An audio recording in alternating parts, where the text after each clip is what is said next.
a written production of the Recreation Centers of Sun City Incorporated and is intended for the sole purpose of informing our Recreation Center members.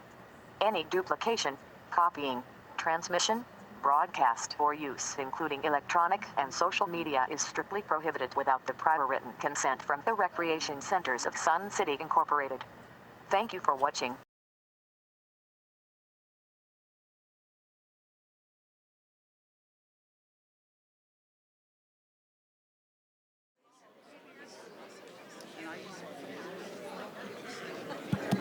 Hello. I'd like to call this meeting to order.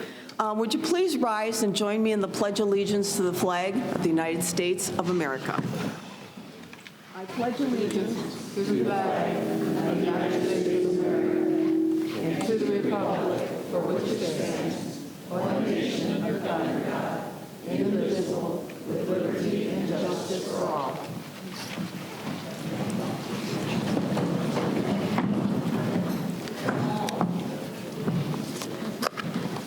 Well, welcome to our exchange. I'm Dale Lair, the president of the 2022 Board of Directors.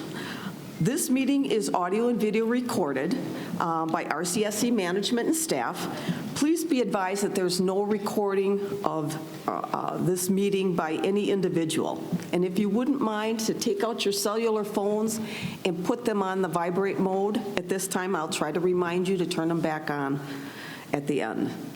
On a personal note, I would like to request that we try to treat each other with civility and kindness at these meetings. I know that sometimes issues can get heated and they can get the best of us, but shouting and angry discourse will not be tolerated. So thank you in advance. I would like to introduce our Board of Directors and management personnel. At the very end here, we have Director Collins. Hello, everyone. Director McAdam. Good morning. Treasurer Akins. Good morning. Vice President Aggie. Good morning. Secretary Lanevsky. Good morning. Director Nowakowski. Good morning. And Director Wilson. Good morning. And I would also like to introduce our management staff. Bill Cook, our General Manager. Good morning.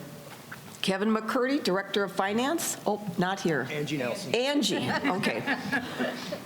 I wondered why she was here. Mike Woodprue, Director of Buildings and Infrastructure. Good morning. Chris Herring, Director of Operations. Good morning. Brian Duthu, Director of Golf and Grounds. Good morning. Jolynn Higgins, Communication and RCSC Marketing Coordinator. Marcia Johnson, Corporate Executive Coordinator. Teresa Serino, I know she's here. I saw her earlier. She's waving. Waving, okay. Director of Events and Entertainment. Here you go. Two more. Oh, I'd also like to recognize Alan Kleinhans and Ann Maroney, Audio-Visual Engineers. Thank you. Additional RCSC management, Angie Nelson, Controller. Mike Diermeyer, Director of Bowling. Morning. Polly Corsino, Sun City Visitor Center and Marketing Manager. Good morning. Did I get everybody? Did you get Carla and All right. Teresa in the booth? Nope. All right. At this time, this is kind of an exciting time of the year because we have elections coming up. And I would like to introduce to you the candidates for the RCSC Board of Directors. If you would please stand and remain standing when I call your name. Darla Akins. Steve Collins. John Fast. Bill Pearson. James Ruff. I don't know if he's here. Okay. John Salzberg. Jean Totten. And Jerry Walzek. Thank you very much for taking the time. It's a big commitment, and we appreciate you coming to the meeting and running for the board. Thank you very much. You can be seated. I want to just kind of go over the flow of the meeting so we're all on the same page. The first item of business will be an update of the current RCSC projects and issues by our management staff. We will then give an update on all the open past topics discussed, their suggestions and actions taken, if any. And I'm going to ask if you hold your questions until after we complete this update portion of our meeting. Hopefully you picked up a document at the back table. There's a list there for open topics, and there's also one that's attached to the email that has more depth if you so desire. All right, I'm going to open up with General Manager Cook. Thank you, President Lair. Appreciate that. So what I'd like to start doing on a monthly basis, and you guys can make this decision if it makes sense or not, is kind of do a State of the Union from the GM. Now, much of this information can be found in the monthly management report, but I thought, I could fill in some details and kind of, give you guys a little bit more on some of the projects that are going on, some of our financials. And so, again, at the end of this meeting, if you feel maybe we take a straw poll vote, and if you feel like this is something that you want going forward, great. If not, I'm good with that too. So I'll start with slide 2. Oh, there we go. No, actually, if you could do the, yep. You can do that one too. We're actually on the State of the Union slide deck.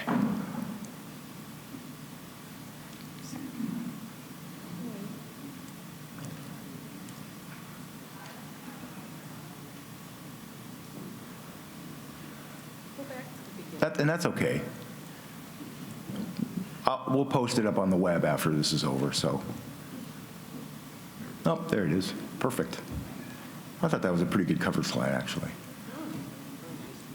Okay, if we could go to slide 2, please. Thank you. So from a financial perspective, as of August 31st, we're doing very well. Our year-to-date income, our revenue, maybe if we turn the lights down a little bit.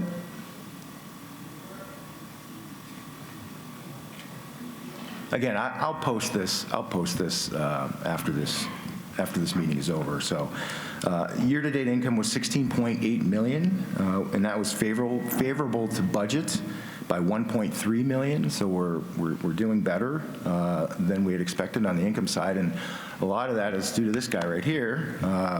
Golf is driving a big part of that favorability, and Brian's actually going to give a presentation on golf. On the expense side, we're at $12.7 million year to date, and that's $500,000 favorable to budget, and a lot of that is driven by timing. So we actually budgeted for some seed and chemical purchases, and then actually our wages are a little bit more favorable than what we had originally planned. So that's kind of driving our expense side favorability. So our operating excess of $3.7 million is $1.8 million favorable to budget. Our IT, Information Technology Group, processed 104 service requests this month. And then year to date, they've processed 1,044 service requests. So they're kicking butt and taking names. And the HR department, they filled 18 job requests. And so far, we've had 180 job requests filled by our HR department, and they're turning those around in 6.1 days, which is great. So we certainly appreciate those efforts. So slide 3, please. Building and infrastructure, Director Weeprud. So they've processed 519 work orders this month. I think it's the highest monthly total that we've had. And they've taken care of 2,922 work orders this year, which is just an unbelievable amount given the staffing that they have. So work orders are when light bulbs go out, or filters need to get changed, or cement needs to get repaired. Those are what are reflected in the work order. So they're just doing all of the non-routine maintenance that comes up during the year. From a projects perspective, our Lakes East-West maintenance facility, there's a budget of $2.8 million. The budget is $4 million. We've spent $2.8 million so far. If you live near the golf course, you can see that it's pretty close. We just completed Actually, we just completed the paving, so we're in the process of just waiting to get that certificate of occupancy. So we've got a couple of, there's just one more, I guess there's one more approval that we're looking for from the county. But it's a little bit delayed from a schedule perspective. We had some weather. This has been a great year for rain, and it's a good thing, bad thing kind of a thing. So it helps with us from a weather perspective, but from a landscaping perspective, but from a project perspective, it kind of hurt us a little bit. And then we had an issue with the drainage design that we had to rework, and so that kind of put us back. But we're expected to be in, I'm hoping, by November. Mike, you can correct me if I'm wrong. So the next steps are just to get the final county approvals.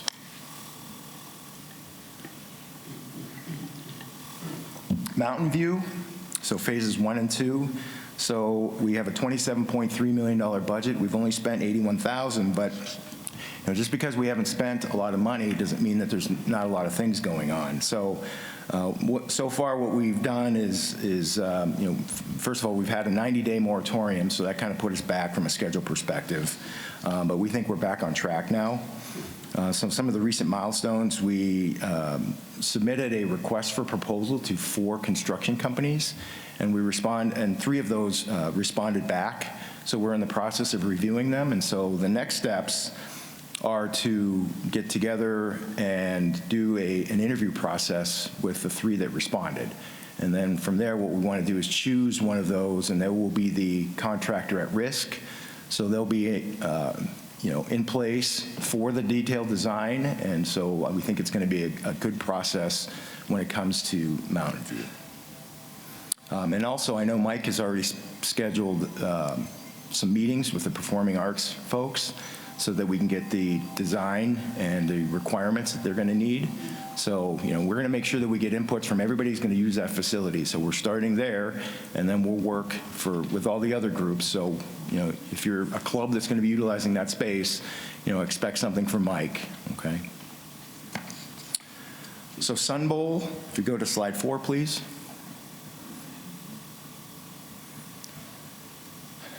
So $1 million Sun Bowl softball field. So we have a $1 million budget to add a storage facility and a new clubhouse.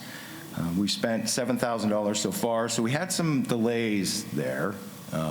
So we started earlier this year, and we thought we were just going to put in the storage facility to start with, because it's just 4 walls, a box, and you can start putting stuff in there. But then after looking at it, our director of operations said that, given the issues that we're seeing with theft at that location, that what we want to do is include the entire project under the security initiative that we have. And so that delayed things, because then we had to get our ingress and egress and our camera folks, our vendors out there to take a look at the facilities, take a look at the design, and to pull together a plan to make sure that we incorporate that. And then we have to do get all of the networking equipment and lines out there and all the electrical to that building. And so that delayed us a little bit, okay, but Chris has been helping Mike on that front, and so I think we're kind of back on schedule. So at this point, we're going to get the security site survey results back, and then we also are doing a civil engineering study, so we still had to do that. And then we'll get a detailed design following that. So I'm hoping, we're hoping third quarter, fourth quarter next year to be complete with all phases of that project. Viewpoint Lake, so we have an $8 million budget, $626,000 is spent, so we're moving hard. You guys have seen the Sun City in Focus has done a great job of documenting what's been going on, and so you can see for yourself that the lake is draining. So again, higher than average rain has kind of slowed that drainage. However, the overall drainage plan, I think, is still on track. We had some time in there and the new drainage plan that we put in place allowed us to have a little bit more time with respect to the drainage. So I think we're still on track there. We just completed an external pumping station, so if you've driven on Cameo, from Del Webb, you've seen that there's a pumping station there. So Brian is using that water, pulling that water out of there to get it drained, and he's using it on the golf course. So we're not wasting the water. We didn't just put it into the sewage system. So we actually saved money by doing that, and we're also, being green about getting rid of that water. Okay. So next steps are just continue to drain as Brian oversees. We'll be using even more of that water, and then we'll start doing the excavation of the wall and the sediment at the bottom. Slide 5, please. So golf, Mr. Duthu to my right. So year-to-date income of $5.5 million is $1 million favorable to budget. So they're just, they're kicking butt over there, and it shows. And it's primarily driven, there's a lot of outside play this year. So the year-to-date operating expense of $4.1 million is favorable to budget by about $400,000, $377,000. So again, that was the timing of the seed and the chemical purchases, and then wages and repair and maintenance expense timing really driven that favorability. So year-to-date net operating excess of $1.3 million, so they're in the black, and that's $1.4 million favorable to budget. So we had thought at this point that we would be, I think we were about 60, we expected to be about break even, or 64,000 in a deficit as of August, and actually we're 1.4 million favorable there. So August total rounds was 17,875, and year-to-date rounds is 248,809. So this is the highest 7-month total in 16 years. So the golf resurgence, we're still feeling the effects of that. If you asked me last year, I would never have believed that we'd have 3 years of continued explosion in golf, but it's happened. So the next step is overseas process has begun. So those you golfers out there have already felt the effects of that. Slide 6, please.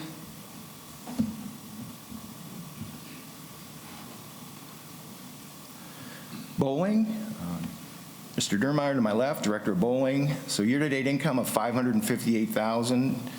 That's favorable to budget by $69,000. So bowling is doing well as well, and it's primarily driven by open bowling. So there's a lot of people just coming in and bowling. So we're seeing a little resurgence there as well, which is great. Operating expenses of $471,000 is favorable to budget by about $11,000, so they're doing well with managing their expenses. It's driven really by the timing of the operating supply part purchases, so that's a time issue, but we're pretty much right on schedule with our expenses. The net operating expense of $60,000 is $73,000 favorable to budget, so again, we're showing an excess in the bowling. The lineage for August was 17,493 lines bowled, with 188,466 lines bowled for year to date. That's the highest August year to date since 2008. So, a tribute to Mike and his team. They're really trying to go out there and fill up those lanes to the greatest extent possible, and it shows in our financials. Slide 7, please. Operations, to my right, Chris Herring, our Director of Operations. So we delivered the delivery of the upgraded fitness equipment. So the board had approved $125,000 for updated equipment. That's expected to be here in mid-November. So we had we're feeling the effects of the supply chain. And one thing I wanted to mention there too is, I know those of you who are the gym rats, who are the fitness center gurus, go out, and we do have some of the equipment is down, and some of the equipment's been down for a while. And it's not because we're not trying to get it fixed, it's just because the parts that we need to get that equipment fixed just aren't there. So I'd ask that you be patient. We're doing everything that we can. It's not a manpower issue or person power issue. It's purely a supply chain issue. Okay? So we expect to have this new equipment deployed out at Bell December. Right? So this Christmas, you guys are going to have a good Christmas at Bell Center. So security upgrades were deployed at the Grand One building, so we know that we've had some trespassing and transients walking through the parking lot. You notice that we did have We did hire some law enforcement folks to help us for the month of August to actually be there while we were trying to upgrade the security there. And that seemed to work really well because even after they left, we saw a lower incident rate of trespassing. So now we're going to have ingress and egress at both of the buildings. And so you'll have to have a key fob or a fob for building 1 on weekends. So we're going to keep the doors locked on weekends for safety. Okay, so security access added to Duffyland. So Chris did a good job. We had some issues with respect to getting electricity there, but Chris found some locks that actually we can program and we can track data. So we can track ingress and egress. And again, we'll have fobs that will be required to go in and out. And so we've been distributing those fobs. And Chris, when do you think we're going to get that started or up and running or operational? We're in the process of issuing tokens now, and we're projecting go the 1st of November will go live. October is a little bit of a transition month for us so people can get tokens. Perfect. So, we'll be able to track utilization there too, which is a really good thing. So we'll know high times, peak times, low times, take a look at hours and such. So some good stuff going on there. And then slide 8, please. This is my last slide, guys. So events and entertainment, Teresa is back up there as usual. So the 2023 season ticket packets will be available November 13th. Online sales will start November 14th, so we will have an online ticketing system this year. 1 6 p.m. show per event. So we eliminated the matinee show. So although it really wasn't a huge success, we did have probably 40–50% attendance at that matinee show, but we really did it for COVID to have, we wanted to have 2 shows that we could socially distance a little bit. So we're going back to the 1 show, and we pulled it back from 7 to 6 so that we could accommodate those folks who really like the matinee show. So we're hoping that we can find that fine line for everybody. The annual holiday celebration will be at Sundial this year because of the lake repairs.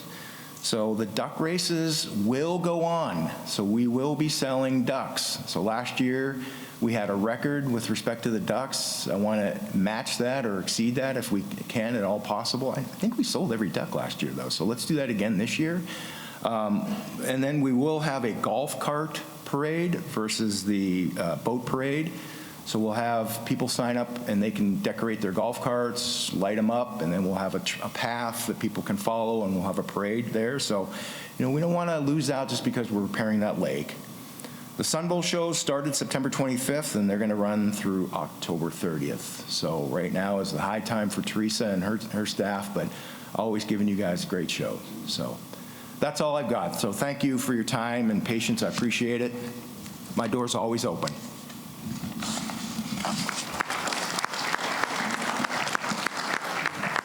Thank you. I'd like to start now with some of the open topics that we have. And the first one is Best Friends Dog Club, as you know. President Lair, I think Brian's got a golf, he has a golf I'm presentation. I'm sorry. Yeah, sorry. Well, I wasn't the only one, so Brian has his too. You notice Brian wasn't stopping you, though.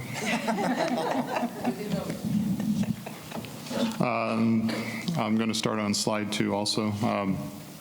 This presentation basically piggybacks on the presentation that we did in the spring when some cardholder concerns were brought to the board member exchange, and this is just a furtherance of that presentation. Back then we had some golf issues raised, the perception that non-resident pass pricing was too generous, that non-residents were paying less than members, and some of the some fairly new comments that have come up since then, the fact that the non-residents have the option of having a golf cart included with their pass, as well as the overall dissatisfaction of allowing outside play. Next slide. For the non-resident passes, we currently have 128 current that are active. 80 of those have cart and 48 do not. In 2021, that revenue generated, those passes generated $229,447 in revenue. For 2022 through August, we have $202,099 in revenue, on pace for $314,263.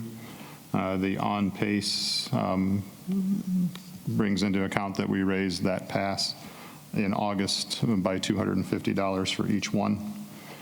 Through August, they represent 3% of our rounds played. Average green fee for the non-resident no-fee annual pass is $10.70. The non-resident no-fee annual pass is $23.90. And our overall average green fee is $18.58.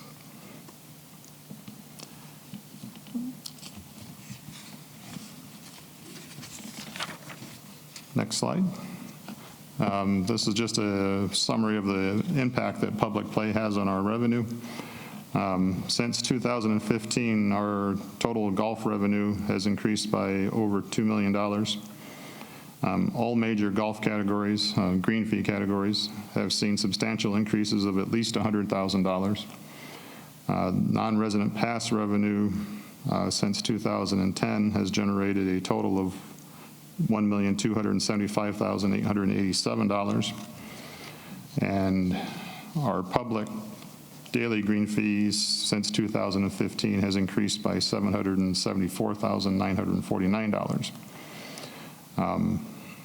And just as a reminder, our public daily green fees, these aren't related to annual passes.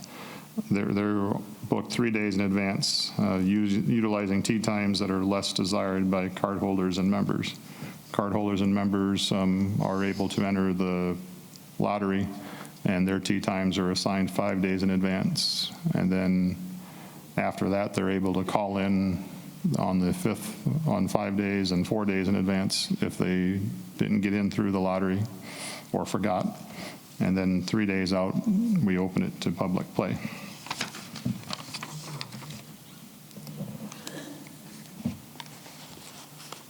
Sorry, I need to put my eyes on. Just a continuation of the impact that public play has. To maintain our 2021 green fee revenue levels, the average, this would be if public play was removed, the average cost of member cardholder annual no-fee pass would increase by $456.56. The average cost passed on to member cardholder annual, the fee pass would increase by $292.05. That's what we refer to as a surcharge pass. And then all other green fees would have to increase by an average of $3.71. That includes cardholder daily guest fees and our staff fees. And those averages don't include any lost revenue from golf carts, merchandise, range balls, or food and beverage. And then I have some charts on the next few pages that also detail the overall profit and loss of the golf division. This chart starts in 2015. You can see then our total revenue was just over $5 million. Last year it was just over $7 million. Most of the revenue categories, they increase, but at a fairly modest rate. The public green fee is the one that has increased the most in that time frame. They went from $102,385 in 2015 to $877,334 in 2021.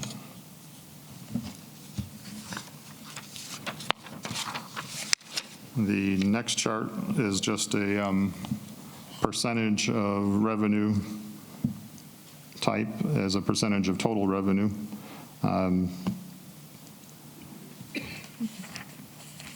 I made the mistake of printing this not landscape, so my numbers are really small.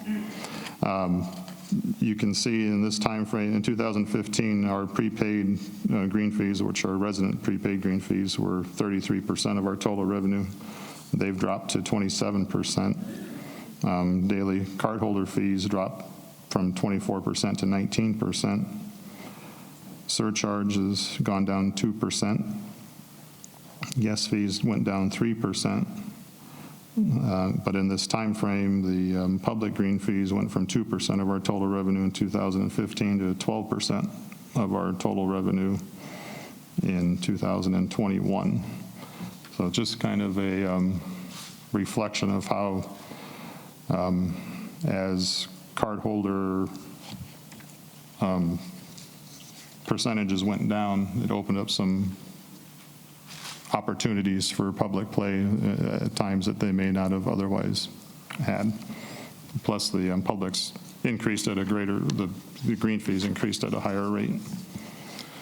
This next chart shows the impact on our net operating deficit of the public green fees. You can see in 2015, our net operating excess was just over $16,000, and our public green fees at that time were $102,000. Over the next few years, that 2015 number is probably a little underreported, or not underreported, but the public didn't utilize it as much in 2015 because that's when Riverview was closed.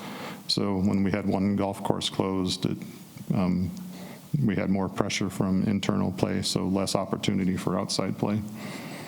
And then the public play rose to just over $200,000 the following year, and then up to $278,000, and kind of stayed fairly flat for the next few years. And over that time frame, our expenses were still increasing, so our net excess was decreasing a little bit year by year. And then in 2020, when the effects of COVID hit, you can see our public play jumped quite a bit, just under $400,000. And our net profit rose to $327,000 in 2020. And then last year, we went up to $877,000 in public play, and our bottom line came up to $622,000. So as public play spiked these last few years, the relation to our net deficit was pretty much on point. That last line down there at the bottom is a hypothetical, what that line would look like if public play were totally removed. So you can see the net effect to net excess and profit would be severely impacted.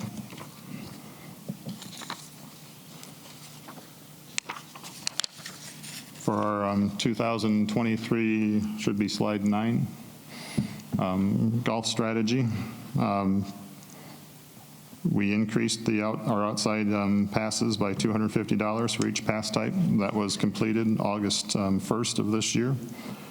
And we're also proposing to offer a $500 add-on to cardholder annual pass that would include cart. That's for the full annual pass. The total number of cardholder annual passes will be limited to 40. If demand exceeds 40, we'll implement a lottery.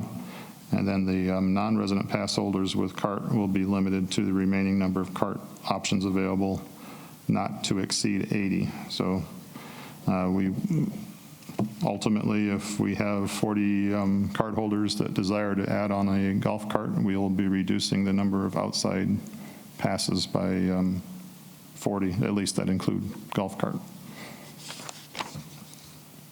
Also, we're going to be implementing a increase to public daily green fees of $4 per round in season and $2 per round out of season. And for the first time ever, we're going to have a non-resident golf cart rental fee that's higher than the daily rental fee for residents that need to rent a cart from us by $2 per seat. And we are not proposing any increases for member or cardholder or guest pay for 2023. And that's mostly as a benefit to the amount of public play we're receiving, and don't really feel an increase to cardholders is necessary at this time. Just in summary, we have listened. We having control strategies in progress. You know, we're trying to take this as a stepped approach. We don't want to completely blow up things that are working. We are implemented our, we have a strategy to implement increase outside play costs. We've increased their passes by $250. We're increasing their public green fees by an average of $3. And the ultimate increase for a golf cart, for full golf cart rentals, $3. These strategies are implemented. We also have a strategy to increase member benefits with the golf cart pass option being offered. And just as a reminder, outside play is beneficial by keeping member rates low. Thank you. Thank you. If I could just add one thing out of all of this, is that if I could just add one general statement, you know, the piece where outside passes since 2010 have generated $1,200,000 and some thousand. Not only does that keep golf revenue or golf fees down for our members, but it also keeps our assessments down. So that $1 million that's generated goes to buying capital equipment and covering Brian's expenses. And so, you know, remember, we haven't raised assessments in 6 years. So part of that is because of outside play. And so I know, you know, it's kind of those necessary evil kind of things. And so we're trying to do a controlled strategy to not just lop off outside play all at once, but we're trying to do a controlled strategy to make sure that we're accommodating the members' requests that we've been hearing. So thanks again. I appreciate your time. Okay. Very good. All right. Moving back on to our open topics. Best Friends Dog Club, as you know, they presented at the last exchange, and there was a vote at the last meeting which passed. So we'll be working on the PIF budget in the near future and see what we can come up with. The annual membership meeting. Collection of signatures and proxies on the property. Again, that's in the bylaws, and we are working on that. So, you know, we'll have our vote on that at the end of this month, the first vote on the bylaws, which also goes along with the bylaws revision. And then the marquees remain open because we're waiting for, we're waiting for a vote at the end of the month, or we're waiting for the survey, I'm sorry. Okay, thank you. So at this point, I'd like to open up the floor for discussion. And just FYI for everybody, we got a little bigger bell because last time someone rang the bell, we couldn't hear it up in the front. So this time, it's like the schoolyard bell, if you so feel that you need to use that. So the floor is open. If you have any questions, any comments, anybody can come up.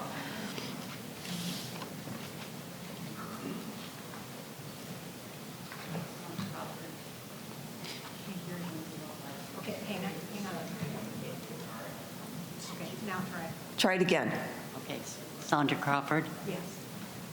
105076. I just have one quick question for Sun City. Why do they think that they don't need to have handicapped things at all the rec centers? Specifically, the pools. I put in a request for Lakeview on a chairlift for that pool. I was told, go somewhere else. I'm not the only one at Lakeview that really needs that chair. There's going to be an accident.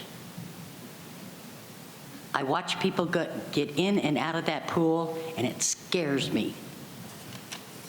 So I just want to, that's all my question is why not put one in every pool? There's one over here at Sundial in the therapeutic pool, which, okay. Oakmont, which I go to the pool at least 6 days a week. You've got volleyball for at least 3 days, I believe. And then we have Marionette that is totally clear across Sun City from me and very hard to get there in a golf cart, which I have to use to get to a pool. So I believe that every pool should have a chairlift. And that's all I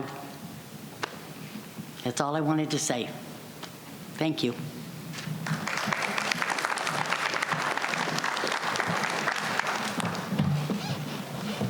Thank you. Carol Aaron, 22036. I wanted to just address some of the things that Brian said. I don't think the golfers are asking you to get rid of outside play. We know that it's helping, our cause. So, but one of the things that I think we have a problem with is, we can talk to all these young kids that come out and play and everybody that's out playing. They all say it's the best deal in the whole valley. So we're not asking you to cut it out. We're just saying increase it. You could be making more money because I don't think they're going to quit coming. They're just going to, probably give you some grief about it, but they're still going to come because it is the best deal in the whole valley. And then the other issue that I think golfers have is the having access to the portal for the ones that have the pass. If there was some way that they could have access but not be able to put their stuff in before it comes out through the, I don't know if that's possible, but where they're not being able to put their stuff in right away along with us, we pay for them to be able to come here and play at those low rates. Why should they be able to get tee times basically ahead of us? So that's my two concerns. Thank you.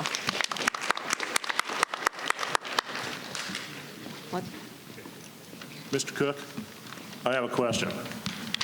The person who just spoke talked about not asking for outside play to be ended. You're not going to end outside play, correct? Director Lineski, no, Okay. we're not. My understanding, and I've had numerous discussions, so I just want to make sure that I understand this correct. We have not raised rates for current members, but we have raised rates across the board for non-members. Is that correct? That's correct. That's Okay, thanks. that's our strategy. So yes, so I just want to address the comments that were made. So we are increasing our pricing, and with respect to the portal, we know that some of the other communities, do not allow access to the portal for outside play, but they don't sell many passes. So again, we're trying to find that fine line. We're trying to drive down, the number of passes that are purchased from non-residents and do it gradually, and then come to a point where it makes sense that we're not raising rates for everybody else, for our membership. So that's what we're trying to do. Thank you. Good morning. Les Litzenberger, member number 127100.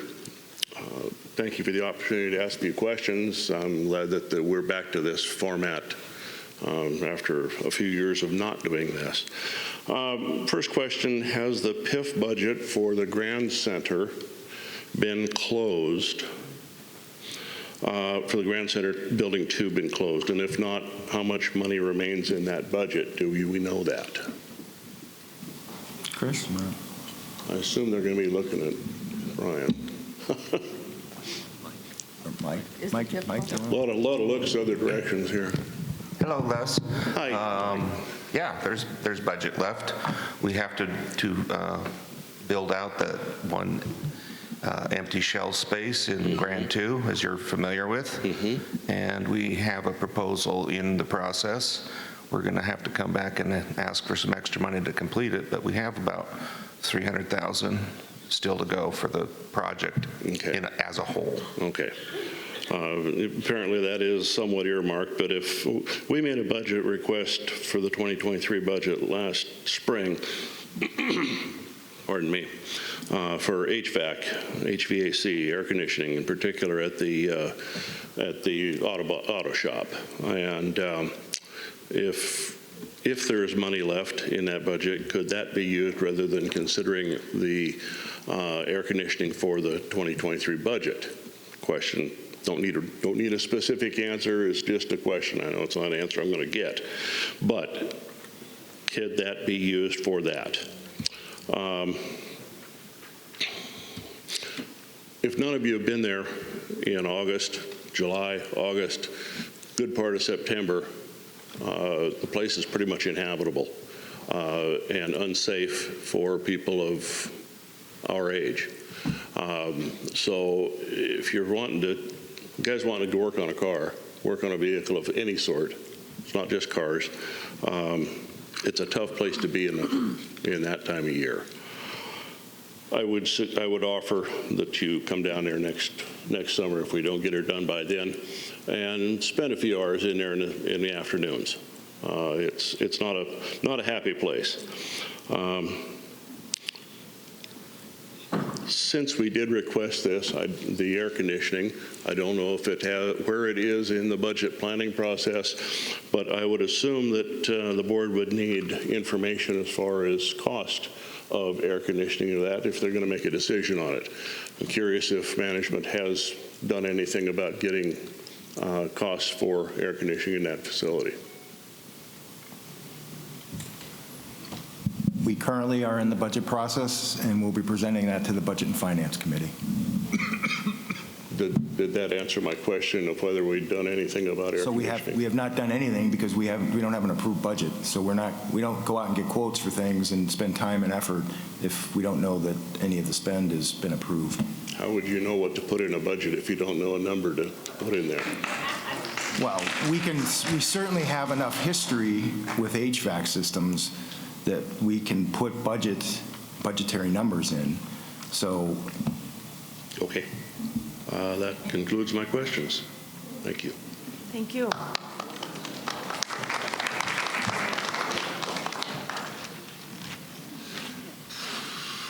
Richard Atwood, 106547.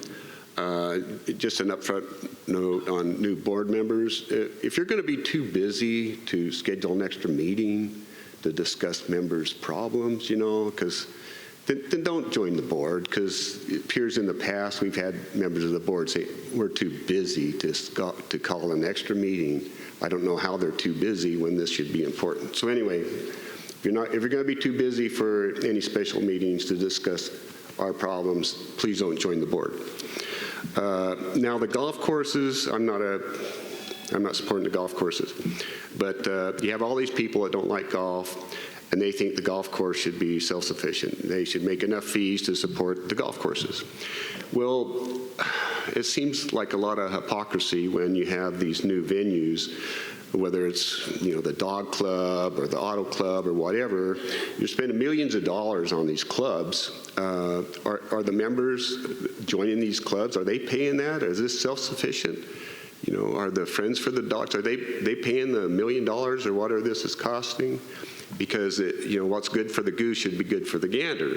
These people are complaining about the golf courses not making enough money. Then these other clubs should also be making enough money to support their own clubs. I mean, it's just a lot of hypocrisy.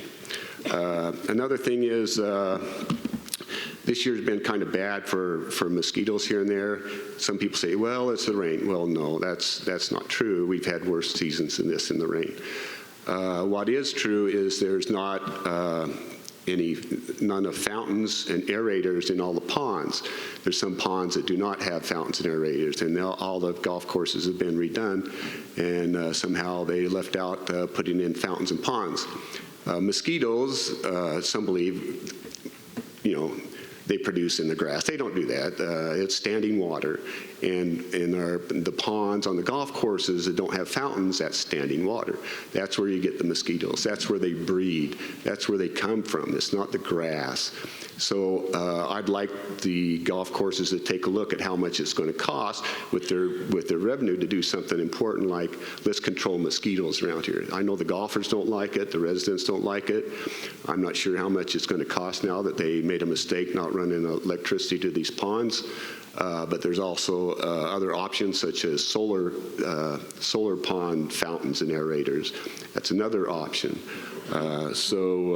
Again, there's also other options. I believe the Fish and Game offer guppies that you can put in ponds that are they call them mosquito fish, that you can put in the ponds, and they help keep the mosquitoes down also. So anyway, thanks for letting me come up and give my 2 cents worth. Thank you.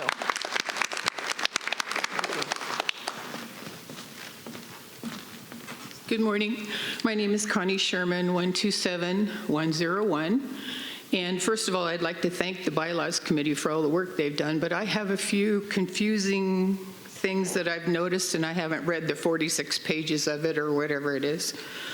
Under Section 2 somewhere, under the object of RCSC, it says shall be to support, and everything else is crossed out, the recreational facilities of Sun City.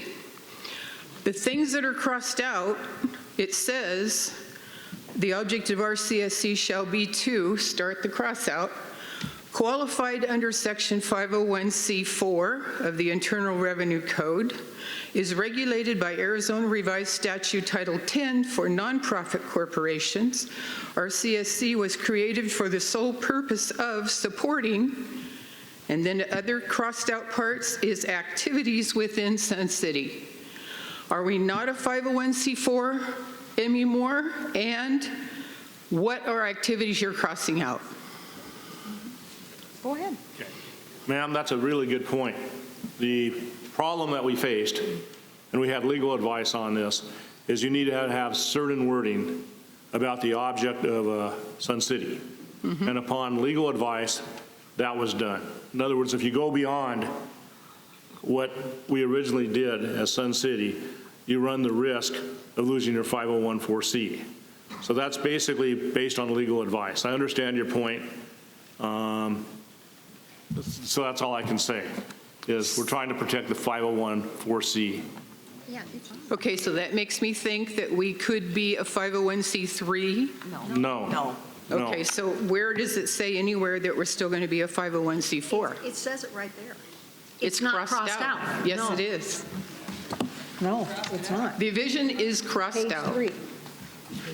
And also, another part of the bylaws that I read says that from now on, it will be mandatory for an attorney to review the bylaws.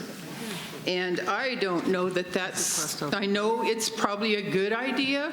It's going to cost a lot of money, but I don't think it should be a mandatory annual review. I think it should be up to the board to decide if you've changed bylaws, et cetera, et cetera, et cetera. Somewhere along the line, you might want to have an attorney look at it, but not mandatory. Okay. Ma'am? Okay? Yeah. Sorry to cut you off if you were still speaking. Okay. First of all, on page 3 of the 44-page document, under Section 1 of Article 1, it reads, the Recreation Centers of Sun City, Inc., 501c4 corporation. So it mentions that we're a 501c4, possibly in a different area. Okay. The second one is, it was the view of the committee. Remember, there were 7 people on the committee with diverse viewpoints, and there are a couple people here on the committee who might be able to address that if they want to speak later. It was the view of the committee to make sure that the bylaws were okay, that there were not legal challenges or changes that occur, because the legislature changes things every year. Case law comes down every year from court cases, that it was their thought that it should be mandatory so that a board could not ignore it.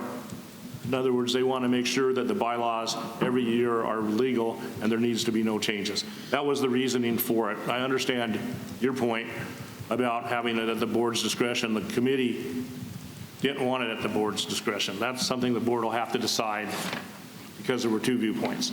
Have to decide yes, but mandatory maybe not. Right, that'll be a decision the board will have to make, but the committee felt strongly on that. Okay, also, you never finished my question about what are the activities you're crossing out here? That, Are we talking about concerts, fairs, No, Easter egg hunts? the word activities is a very broad-based, is broad-based. Right.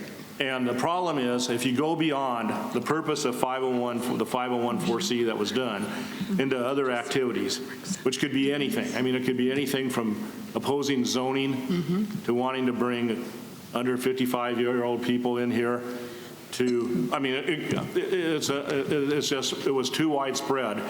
And the reason why that's not in there is we felt, after listening to legal advice, that it was too broad. We understand that the RCSC is here as an entertainment to provide recreational activities. And that's what we're doing. That's the purpose. And we understand that. But the fear was that some future board could go far afield and cost us the tax exempt.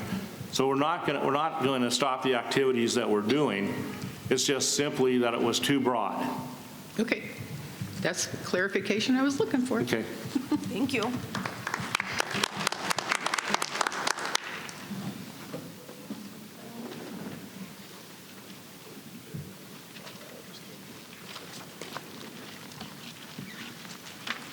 Robert Court, 141991.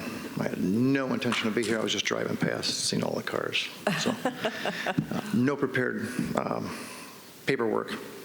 But I do have some recommendations for the board, 4 of them. And the last 2 kind of tie in together. And it stems back from something that happened in 2020. I know that's a long time ago, but I do have recommendations, so I'm going to try it. Back in the summer of 2020, I was told by a board member about something about another board member that was quite disturbing, and I emailed all the board at the time a simple question. It was something that was said that was pretty, well, not right. It was kind of threatening in nature, as a matter of fact. And I wrote a simple email to all the board, and I only received 1 response back. And the question I asked is this any way for a board member to behave about another board member? And instead of getting a response back that would make more sense, like, no, this is no way to do it, we'll check into it, we'll look into it, this is nothing any board member should say about another board member, that's not the response I got back. The one I got back was one of investigation, denial, a witness, and a corroborating witness at that. So I thought to myself, corroborating witness, that means I must be lying. If there's a witness that corroborates with this board member, then I must be the one that's lying. And within 15 hours, I was considered a liar, and it just kind of threw me way off. So, and the question really wasn't answered, is this anyway? And then back in 2020, we were kind of sitting under a real big powder keg. And my concern was, if this is being said to more than one person, could this be really explosive? And my concern was for just the whole thing all in general. So I called who I thought was the board's boss. I called the general manager's office. And there was 2 general managers at the time, one outgoing and one incoming. And I spoke to one of them, and they said, can I fill out an incident report? Oh, no, there's no need. The board handles it amongst themselves. The board takes care of all that themselves. There's no need to do that. And I thought, well, that's not right. That's kind of odd that they take care of their own internal investigation. So I asked the other general manager at the time, and I said, when can I find out about my incident report that I filed? Oh, you'll never know. You'll never know.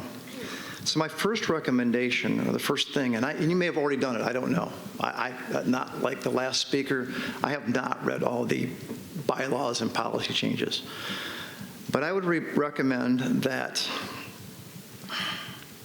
if you're going over these bylaws and policies and all that stuff, that is one that should be looked at, to where the 9 members of the board can be their own judge and jury. They can be their own trial and defense lawyers. They can make their own decisions, whether it's firing a board member or whether it's Joe Public against or talking about another board member, and they go, well, it's handled, it's taken care of, go on, you just bother me.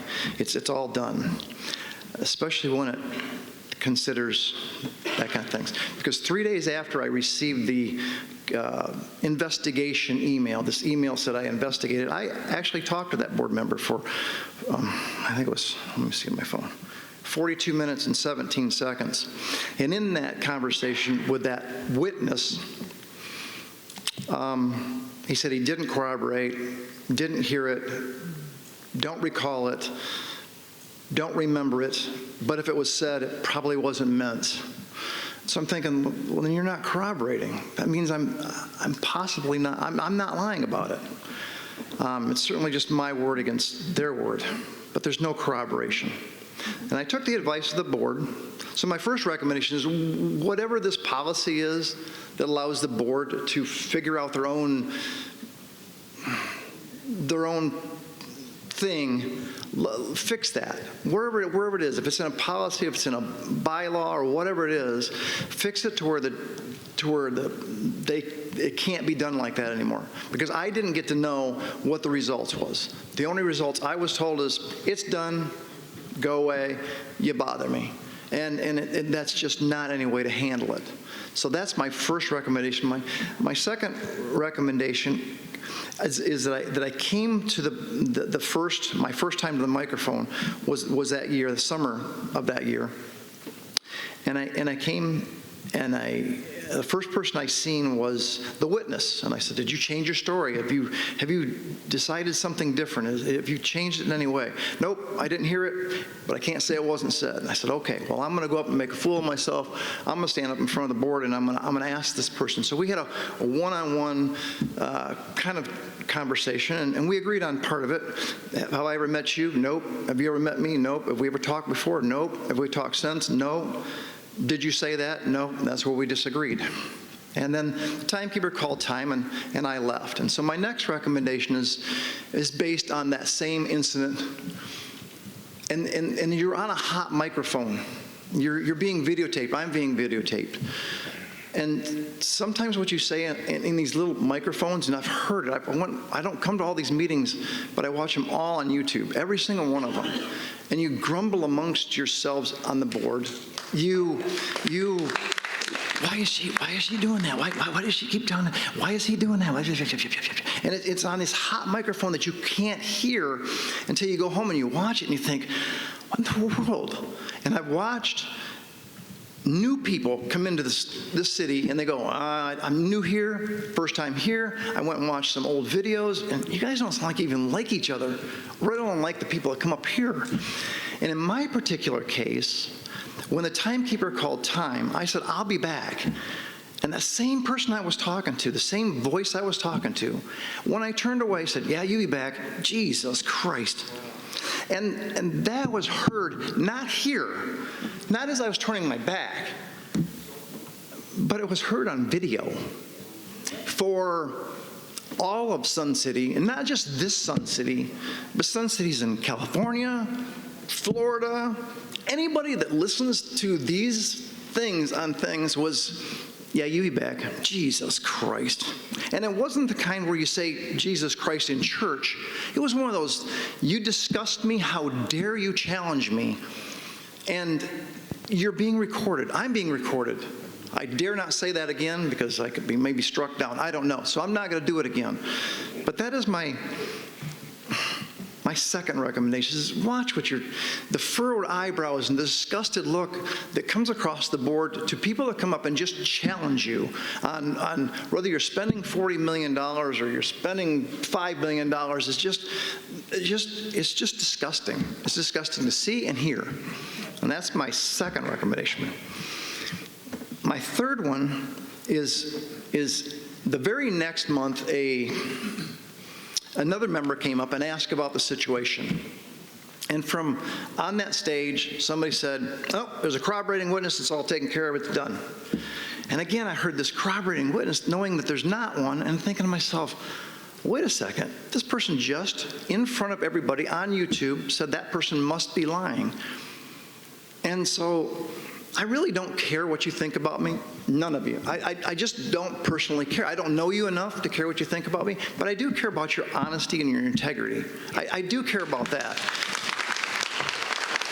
So it wasn't but a few months later, they start talking about these kind of exchanges. They're going to be personal. These board member exchanges are going to be personal. You can sit down one-on-one, kind of talk with them. Oh, this is going to be great. I'll wait till next year, and I'll be able to see that one person, and I'll be able to say, what is your proof? What do you got that I don't have? Because I've got proof of what this witness said. And just what do you have? And so I came to the meeting thinking it was going to be a one-on-one, you could sit down with a board member. And it wasn't. It was this microphone thing that I said, I'm not going to take this microphone again. It didn't work out the first time. Even though the general manager said, and like I said, there was two of them, so I'm not mentioning anybody's name, said, because I said it, I was told that if I mention anybody's name, I'll be sued for defamation of character. So I'm trying to do this in a way that doesn't mention anybody's name. And so, anyways, I waited through that whole thing, and as I approached the person I wanted to talk to was on the stage, and as I approached the stairs, the first thing that was said was, you can't come up here. Don't come up here with me. Don't come up here beside me. And I said, well, can you come down here and talk to me? I've been waiting all this time. Nope, I can say to you, if you want to talk to me, you want to talk to the president of the board. I'm not the president of the board. You talk to the president of the board. You take it up with the president of the board, which I did. I sent 3 emails. One of them was answered, sorry, your email ended up in the spam. And in my email, I said, I need to talk to you. I got to talk to you. I'd like to clear my name on this. And it went unanswered. So I continued on, and I said, and I'm getting to my 3rd recommendation. Trust me, I am. I'm not just up here to tell a story. I'm going to get to my 3rd recommendation. As we was talking, we were such a distance apart that the voices kind of got a little loud. And I said, what proof do you have? What's this email that you have that's this proof? I don't have it anymore. I don't know if I have it anymore. Take it up with the president. And I said, okay, so what proof do you have? Well, this board member said he didn't say it, and the witness said he didn't hear it, so therefore it's corroboration. And I said, well, that's exactly not the definition of corroboration. Because I might not hear my phone ring, but that doesn't mean it didn't ring. And I might not hear the train go by every time on near Grand Avenue, but that doesn't mean it doesn't go by. That's not corroboration. Well, you take it up. So anyways, that just turned out horrible. And as I was walking down the steps and getting ready to leave, another board member approached me. Why is there raised voices? What's the argument? What's going on? What's going on? Why is there raised voices? Why is there all this arguing? I said, well, there wasn't really any arguing, but the raised voices was because we were a distance apart. And well, what's going on? I said, well, I'm just trying to figure out why this was kind of swept under the rug or handled it on its own to where I can't figure out things. And that board member said, there you people go again with your conspiracy theories. There you are with your arguments, and you always want to argue. Coming up these microphones, there you people go. There you people go with your this, and there you people go with that. And it's like, you people? How in the hell did I become a you people?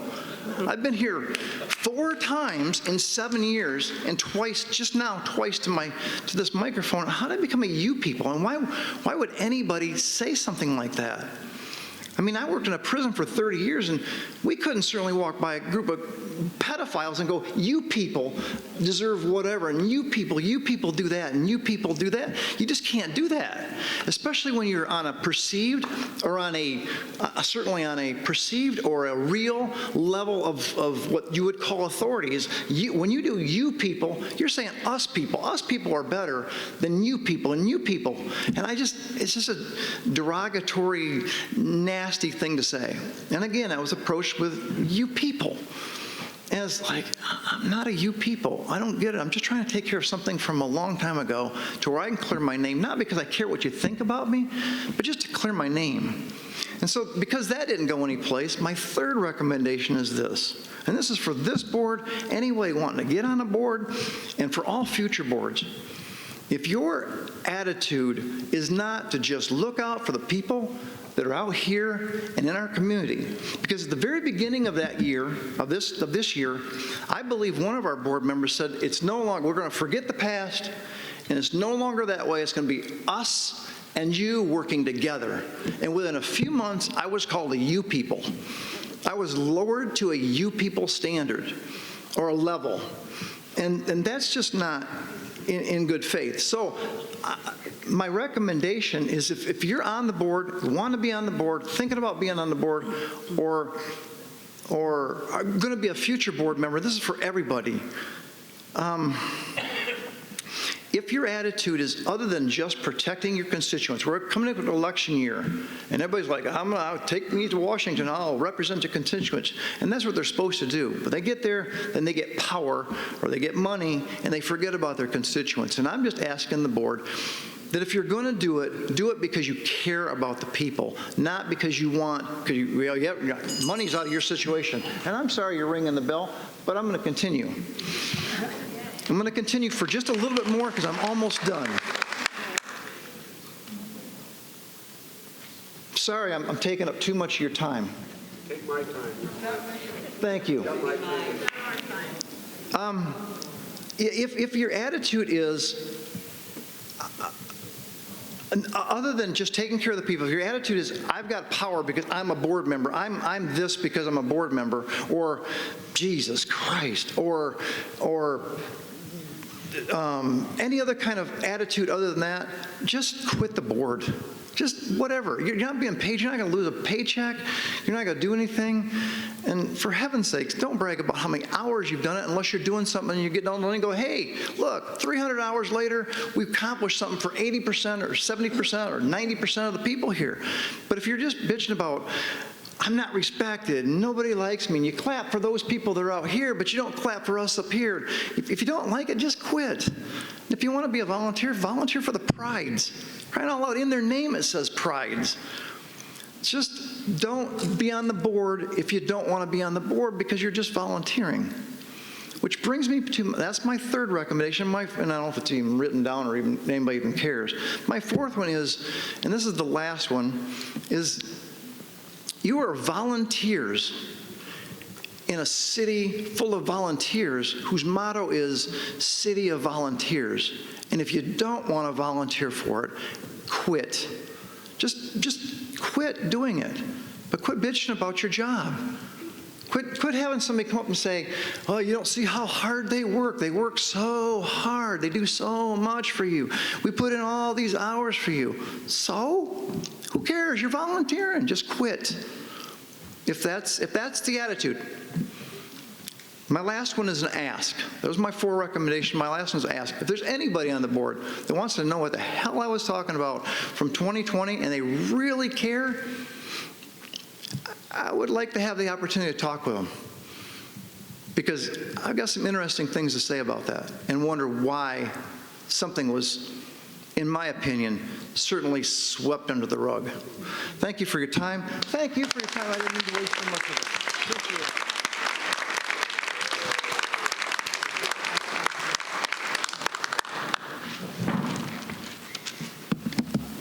My name is Brian Hendricks, 146409, and I'm here to talk to everybody in the room today about safety hazard mitigation in Sun City, or in this case, the lack of. I spent the last 2 years on the Property Inspection Committee and finally resigned September 1st. I also come out of 40 years of commercial glass construction, both new and existing buildings.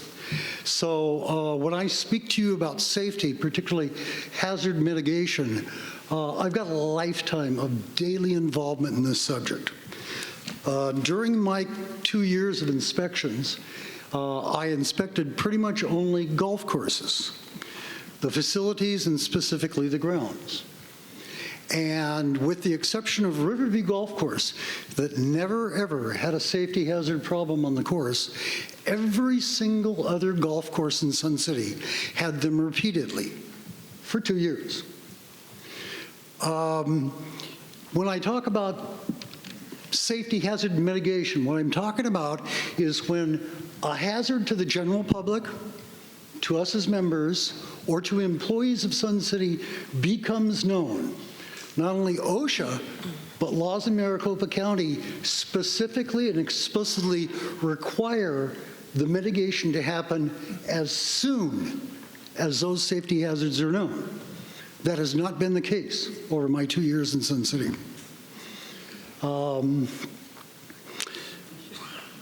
The worst case scenario, and I'll share this with you today, was on Willow Creek Golf Course in April of 2021. I was golfing the course.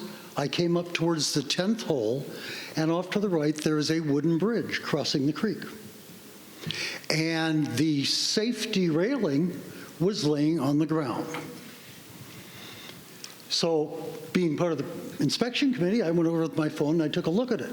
What I found was that railing fell over because the dry rot of the wood underneath it was so bad that the anchors holding the handrail on simply had nothing to anchor to, and it fell over. Now, what happened immediately after that, and this is the only example in 2 years of proper safety hazard mitigation techniques, was that that bridge got taped off, barricaded, made unusable. And not too long after that, the entire bridge was replaced. That's been the only time in 2 years that I have seen proper safety hazard mitigation. Unfortunately,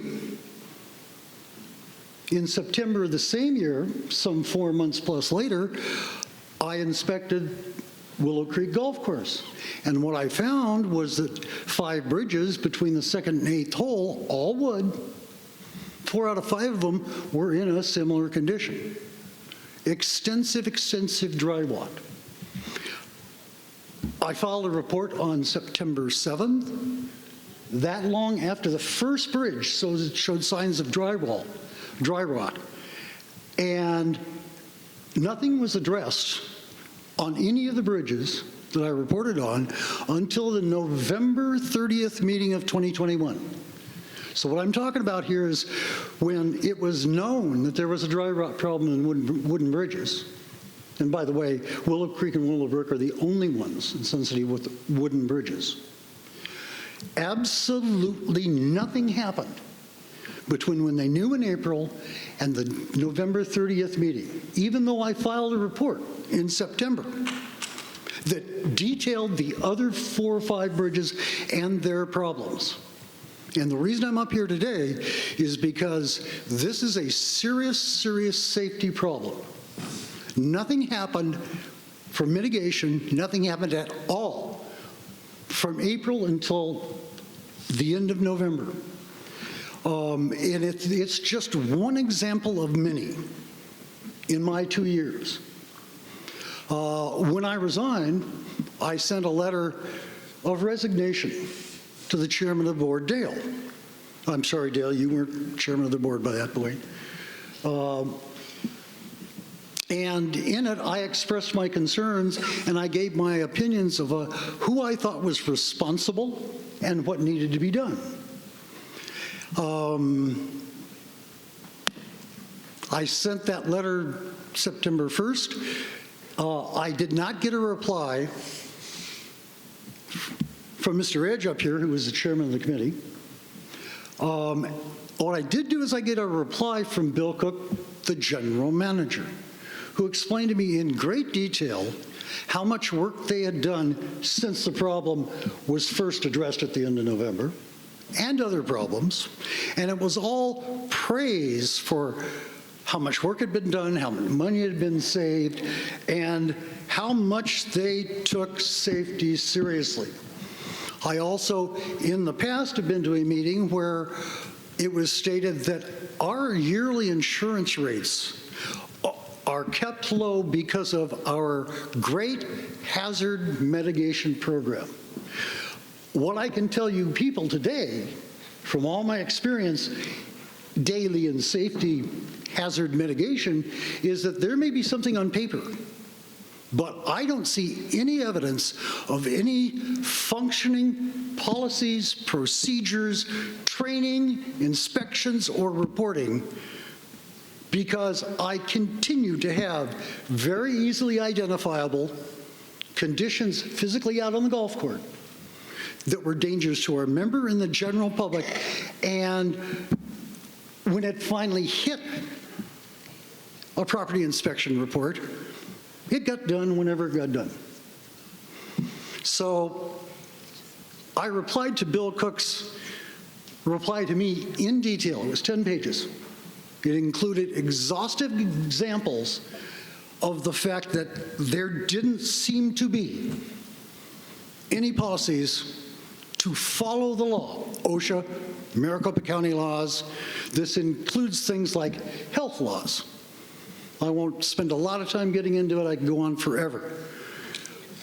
I haven't heard a word from anybody, and I invited anybody from the board, because I sent my reply to key figures in senior operations management, and also everybody on the board. I have not heard a word from anybody.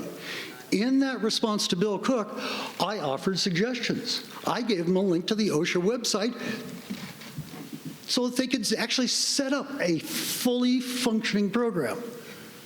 I suggested to them that, why don't you bring me in? Let me see your safety policy, your safety program, training, inspection reports. I have received nothing since then. There's no reports of anything that include problems like this in any of the golf and grounds reports over the last 3 years. And it's like, well, sort of like the gentleman before. This is like this goes into a deep, dark hole, when in fact, the employees, the members who use these facilities, and the general public who use them also, have been under very serious potential safety hazards. To be honest with you folks, we are awfully lucky, all of us that live here, that somebody hasn't grabbed a handrail on a bridge, grabbed an unanchored drinking fountain on a golf course, and gone over, and they're wound up being a civil lawsuit here. We've dodged the bullet that far. I told Bill Cook and the board in the same communication that this is more important than draining a lake, building a maintenance facility, because it's all about safety. And once again, I have had nothing from anybody. So I'm here today to tell you people out here that if you'd like to know more of the details and the scope of how serious this is, I'll be outside the hall after the meeting. I'd like to have email addresses, phone numbers, whatever you would like to give me. I think the members of Sun City, for their own safety, need to know this history. Thank you for your time. Thank you. I have a question for Bill Cook. Mr. Cook, do we have safety protocols, and are we refusing to act on safety problems that exist? I need to know whether that's the case or not. No, Director Lineski, no. If I could address, so we take the property committee very seriously and the recommendations that they provide to us, and we absolutely respect and appreciate all the work and effort that takes place. We have close to 1 million square feet under roof. We have 8 golf courses, 2 bowling alleys, restaurants. So we rely on our property committee, we rely on the procedures that we have in place, the training that we have in place. We also rely upon our insurance carrier, so Philly covers us from a liability and property perspective. They come out every year and inspect, and I have, for the last 2 years, have walked the properties with them, and we open up every single door, and we encourage them to take a look at every single nook and cranny of our facilities. We also have a safety person at Lockton, and that's his primary job, is to go out and search our buildings and look for things that are potential liabilities for us. So even during COVID, they were not really allowed to come out to the sites, but as we were closed, there was a perfect opportunity to really do a deep dive. And he came out and looked at every one of our facilities, including golf, the pro shops, and the cart barns and such, and came back with, a page or so of some things that we needed to take care of, but there was nothing. I mean, we were on the roofs. We went up, I was crawling up ladders to get to our rooftops to look at the roofs. So, you know, we rely on them, and we have a very good feeling. We get great reports from them that say that, you know, facilities of your similar kind, you're in the top, you know, 5% in terms of, you know, taking care of your facilities. Now, with respect to Mr. Hendricks, so when I became general manager, I started coming to all of the committee meetings, and I went to one where Mr. Hendricks pointed out what happened, and we reacted to that. So we, as a team, we put together an action item register. We specifically addressed the bridges at the golf course, and we put together a plan to repair those bridges, and then we put together a plan, an inspection plan. So Brian now has an inspection plan every year that goes through to take a look at those bridges. You can help me here. I don't know how much we've spent, but so far we've spent close to $100,000 on bridge repair. Okay. So we took your comments very seriously. We didn't let them, you know, lay fallow. We definitely, you know, took care of those. And then you also brought up the fact that, you know, our water fountains weren't anchored. And so, I don't know, Mike, how many water fountains did we fix or anchor? Approximately 50. So we had How much time did it take to anchor all of those from the time it became known? They are done. They are done. How many months did it take to anchor unanchored drinking fountains once they became known? It took a while. That's correct. So, but I disagree with your assessment that they were all safety problems. You know, you have to shake them hard to make it move. Okay? Is that really a mounting problem, or could it be done better? So yes, we went in and did it better. Both you and Bill, you've made nice statements that sound really good, except for the fact. The example, Mr. Cook over here, he talks about at the meeting he went to, that was the November 2020 meeting I referenced to you folks. It was over 6 months after that bridge railing fell over. And it did not trigger any inspections of the other bridges, which is what would have happened in a fully functioning safety program. It's not what you did. It's, number one, how much time it took you to react, and number two, the fact that for 2 years, I was finding things on the golf courses that were very easy to find. Ball washes, so loose that they staggered 10 degrees.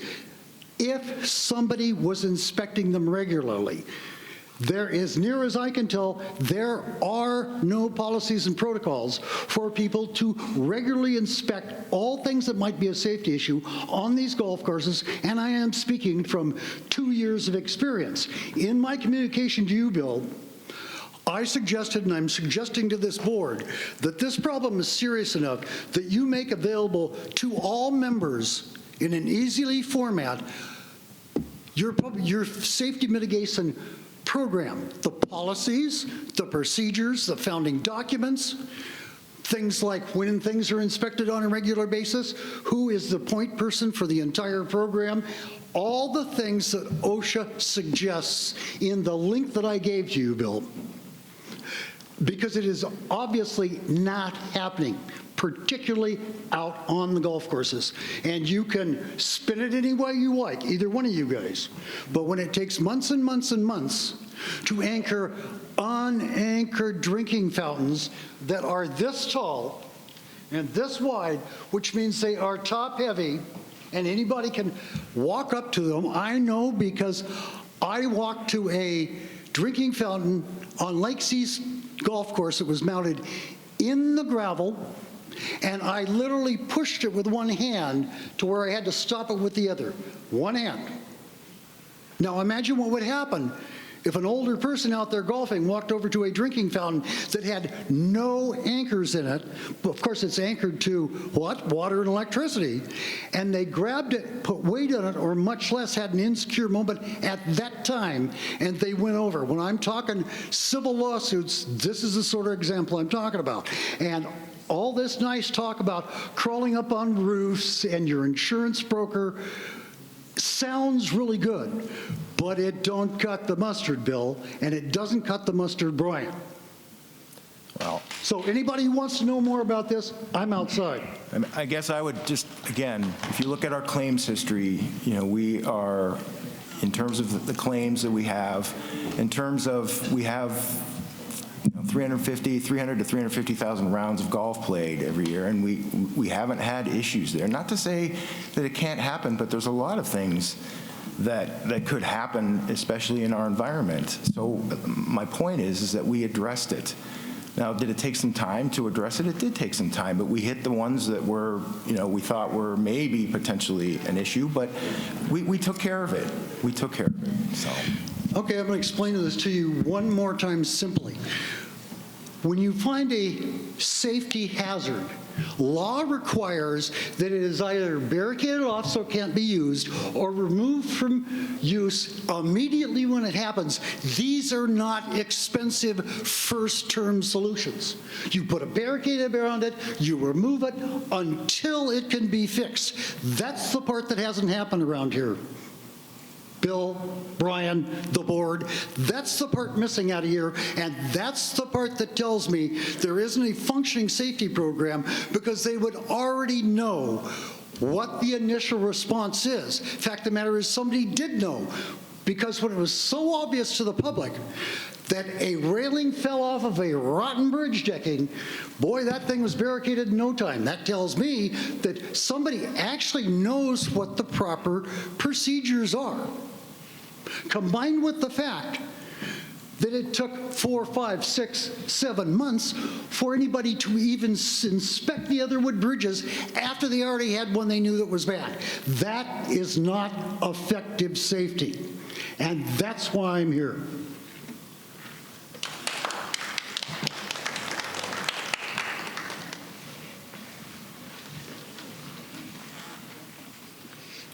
Good morning, Sherry Guida, 151324. I've mostly comments to the board, but also mainly to the membership, as I've already sent an email to all of the board regarding my thoughts. And I want to thank the one director who did reply as an acknowledgement of that email.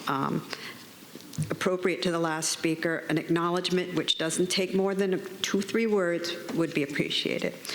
Before I go into all my thoughts, I'm going to give a little history so that it makes sense where my thought processes are. I've lived in Sun City for 10 years, first as a renter and then as a buyer. And I speak only for myself, not for any particular group. As I was working most of that time, I didn't know what was going on here. So last December I said, oh, there's a membership meeting. I'm going to go find out what it's all about.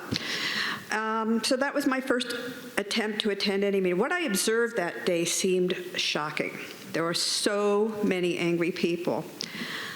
My takeaways as a person new to governance at that time were, what the hell? No membership in 9 years due to a quorum not being obtained? That made no sense. Secondly, a large block of members pushing an agenda that called for more transparency and a smaller quorum that could vote. I believe the requested quorum was 500 members. On the one hand, you have 9 board members who are on committees, learning about different things, and informed about details behind decisions. But still being viewed as being out of touch with the membership. And on the other hand, there was a block of people wanting 500 members to be able to make decisions, and that kind of scared me too, as a block. Here we are, a block of people, and we're going to make a bunch of decisions. We're going to vote, and it doesn't matter about the other 31,500 people. Both systems were of concern. And I'm a little bit of a Pollyanna, that I want to think that anybody who wants to receive the abuse that the board gets really does in their heart want to work for the benefit of the members and not just for their own division, their own agenda. And I guess that is a little Pollyanna, but I'm still going to go that way.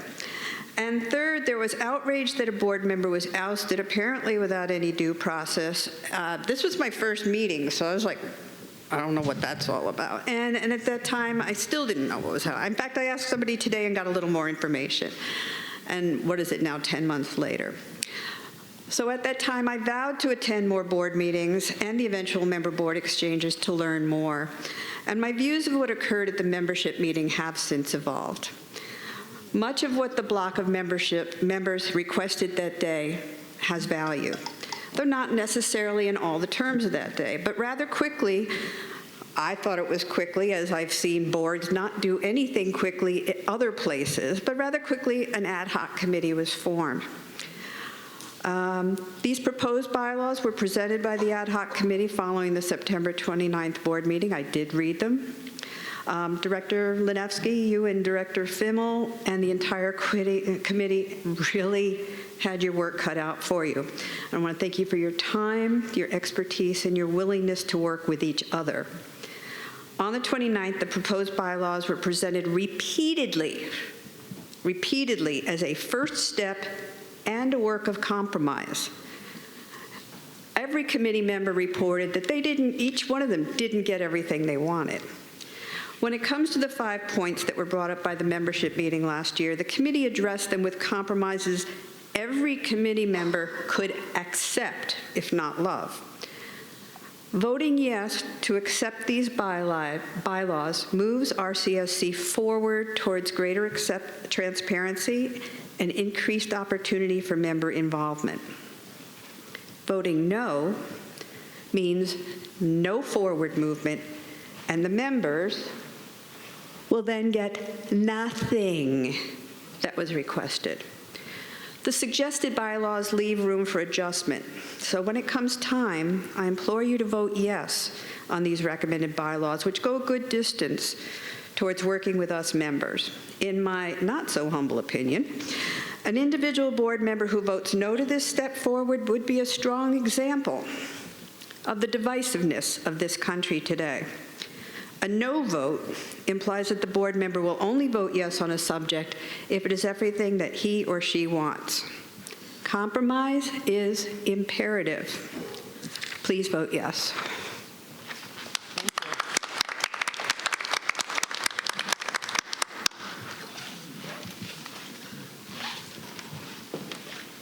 My notes. John Fast, 153253. The bylaws are boring. I must admit that. They're not one of the recreational activities that we sign up for, I don't think. And I read through them, and I was struck by the fact that they're not there yet.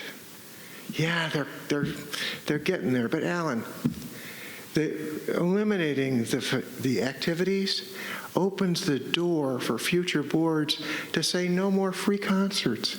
All you got to do is add recreational in front of activities, and 501c4 is not even an issue.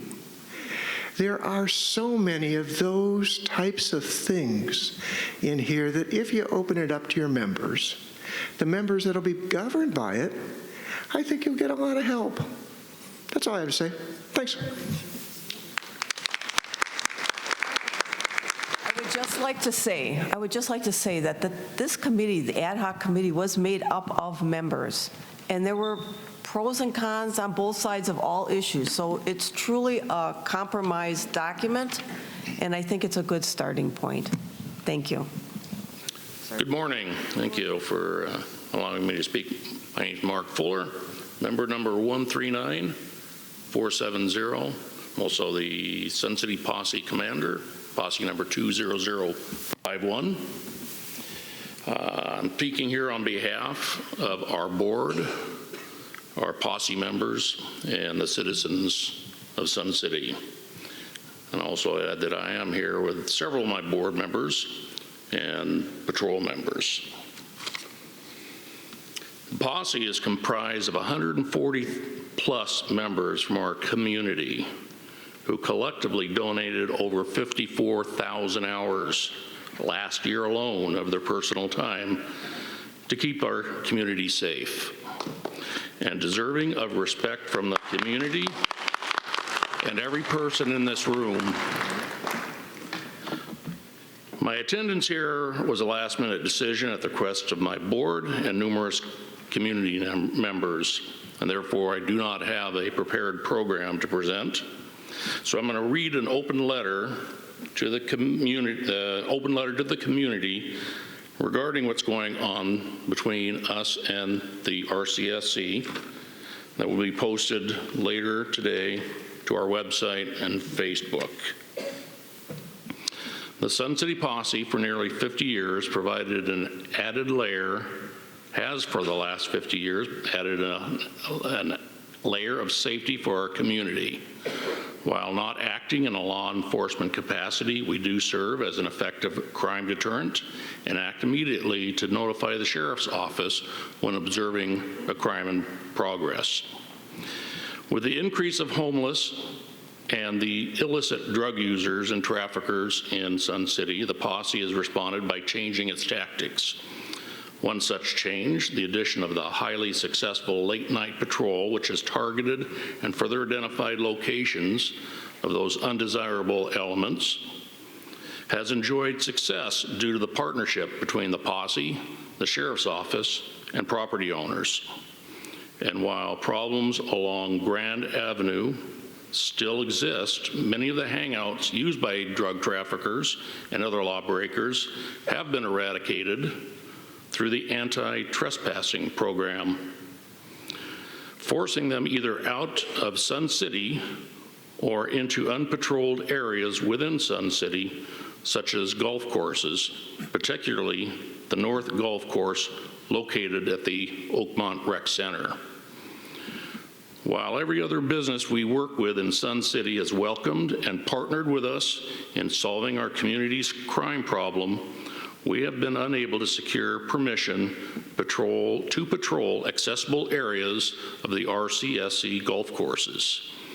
In a recent conversation with RCSC General Manager, he emphasized he was working on our request to patrol the courses, but had many processes to go through before a decision could be made, despite our original conversations that took place 6 months ago. He further stated he saw no urgency in granting access to the courses. One of the comments he made was, "What's our urgency? Because there is no revenue stream to be made." And I would agree. We do not receive a revenue stream from the RCSC. The posse strongly disagrees with this position and believes the residents that are being burglarized would also disagree. We stand shoulder to shoulder with the community and the sheriff's office against the criminals and consider delays or unwarranted obstacles to protecting our citizens unacceptable, allowing criminals to operate unchecked in the dark. I went on to say that immediately effective due to the ambiguities and contradictions, as well as any meaningful support or lack of meaningful support from RCSC, the posse board unanimously elected to cease involvement in RCS-sponsored events, including the Sun Bowl concerts, until such time as the RCSC management is willing to enter into cooperative agreement allowing the posse to assist MCSO in the protection of our community. We will, however, continue supporting the clubs and citizens of Sun City as we have for over 49 years. Our decision does not impact our service to our community members. We will continue regular patrols, our late night patrol, vacation watches. We will be responding to citizens' concerns, conducting welfare checks, continuing our neighborhood watch programs, and meetings with the public. We are only severing at this time any connection with RCSC-sponsored events until we can come to an agreement. Thank you. Madam President. Madam President. Oh, I'm sorry. Hi. As liaison to the posse, I'm sending down a motion that I'm going to make I want to get put on the agenda, and it's the Sun City Posse be granted permission to patrol in and on all rec center property. Please put that on the agenda. And I urge you guys to wait till the end of the month before you walk out. We have some concerts coming. Give it some time. Let's get to the end of the month and see what happens. We can't vote today. It's not a board meeting. We can't do it. It's against the rules. Please think about it. Another meeting. Push it out, please. Alan, go ahead. Okay. Commander? Sir. I have a couple questions. I need some clarification. Absolutely. First of all, what does patrolling the golf courses entail? And what potential liability does it have for Sun City or for the posse? I don't see any liability. I know the general manager and I disagree on the liability, and that's something he's looking into. We, in the past, had actually patrolled the golf courses of Sun City. Internally, we decided to cease here a handful of years back for our own reason, and we're seeking to return. Currently, we are allowed to patrol around the golf course clubhouses, the rec centers, and other property owned by RCSC. We do not see any difference between doing that and extending our patrols further into the golf courses. We currently have an agreement with the Sun City Country Club to patrol their golf courses. They had a horrible homelessness and drug problem issue on their course here a couple of months ago. They came to us and asked if we would patrol their courses. They gave us keys to their course. We do the patrols on the golf courses at night. We have not had any issues, but we did eradicate their problem. He's reporting near zero issues along the golf course. I have some other questions. Is the only dispute that you have with the RCSC that it's not allowing you to patrol the golf courses in the way that you feel is necessary, or is there anything else that I need to know? Regarding the patrols themselves? The posse made a decision not to deal with the RCSC, basically. Correct. Okay. What I'm asking you is, I understand that there's a disagreement between management and the posse regarding the patrol of golf courses. What I'm asking, is there anything else that's major that I need to know that's a dispute, or is that it? That is certainly the straw that breaks the camel's back. Certainly our 54,000 hours of volunteerism for the community has been an issue in the respect that we've received from RCSC.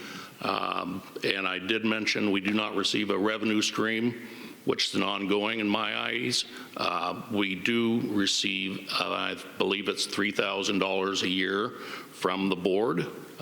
Greatly appreciated, but I believe on our last numbers that calculated out to less than $1 an hour for our volunteers that we gave to the citizens of the community.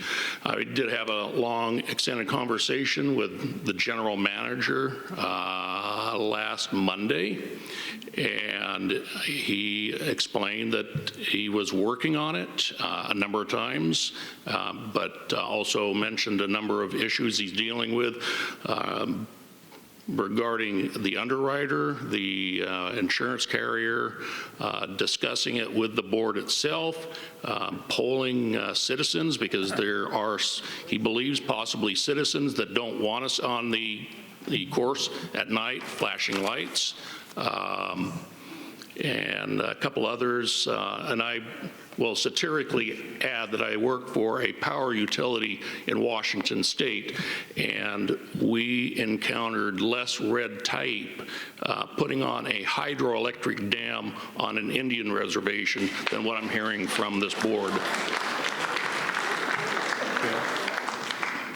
Just out of curiosity, I have another question. Does the posse at the moment have any sworn law enforcement officers on it or not? No, we do not. It is fully volunteer. We've had discussions about having a closer relationship with the sheriff's office. And even with that, they still are not sworn officers. There's just a little communications improvement. But as far as arrest power, with or without sheriff's office, it would remain the same. Thank you for your time. Excuse me. I would like to, I wish you would have brought that to us before you made that decision, because this is my first time hearing about this. I did not know that was going on. And maybe we could have had some discussion about it and maybe could have gotten some action a little quicker. I would have, I'm sorry, I was talking.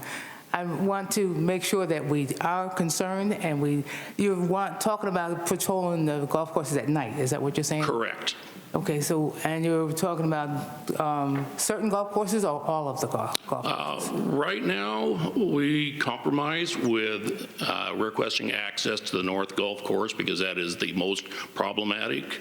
Okay. We feel it would be beneficial to the community to patrol all golf courses. But at this time, we're looking for the North Golf Course. That does reside along the Grand Corridor, which is where our biggest problems are. And how many personnel would you need to do that? How many, sorry? How many posse members would you need to? We have 3 or 4 cars on the road for these late night patrols. We also would like to add our evening shift, which would be another 1 or 2 cars that operate 5 days a week. Our late night shift operates randomly on any night of the week. So on a regular basis, we're looking at probably 3 cars to patrol the golf course once a night, but we would return if we identified some problems. So you just recently started the night patrols again, right? Because you had stopped it for a while? No, we recently requested a return to the patrols on the golf courses. Historically, we did patrol the golf courses prior to my arrival and probably the general manager's arrival.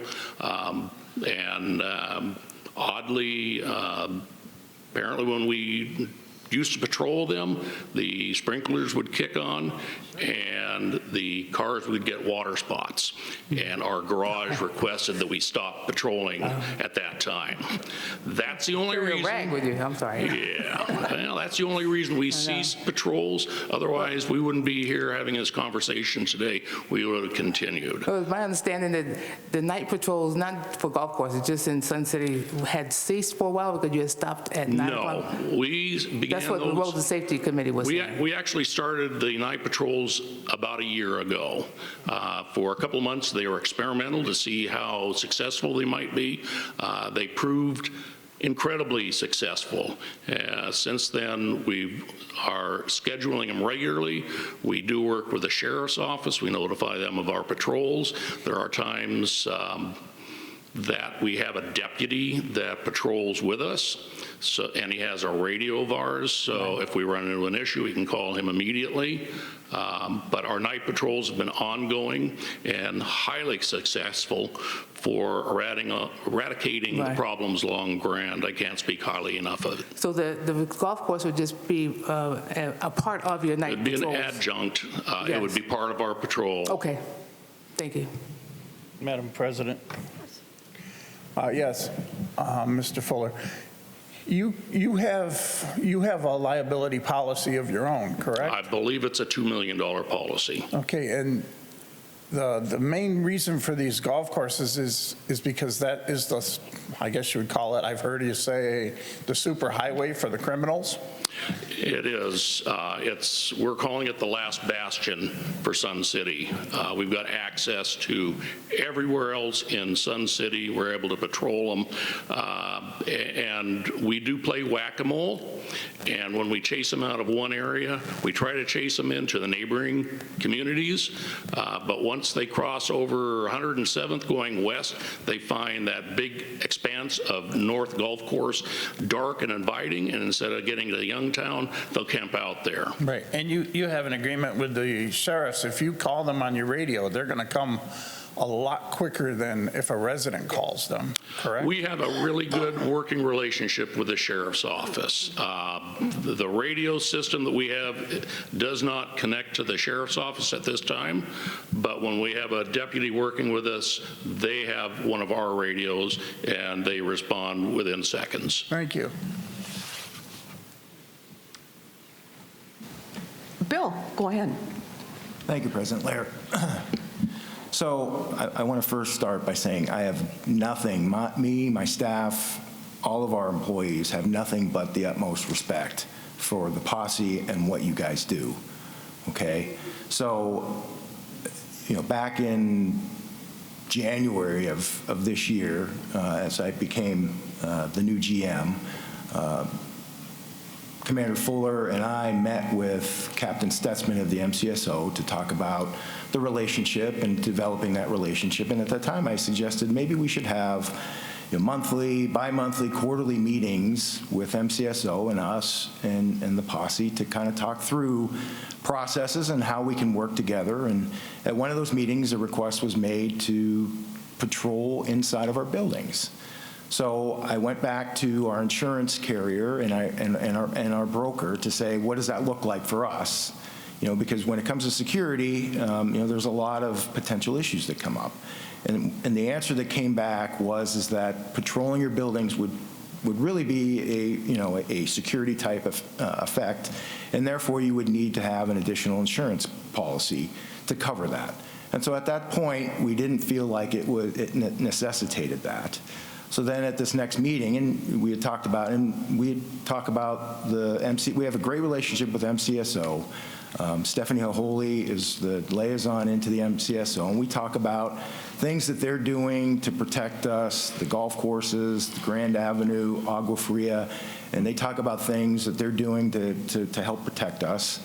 And then we talk about patrolling the golf courses. And so that was at our last meeting, which was 2 weeks ago.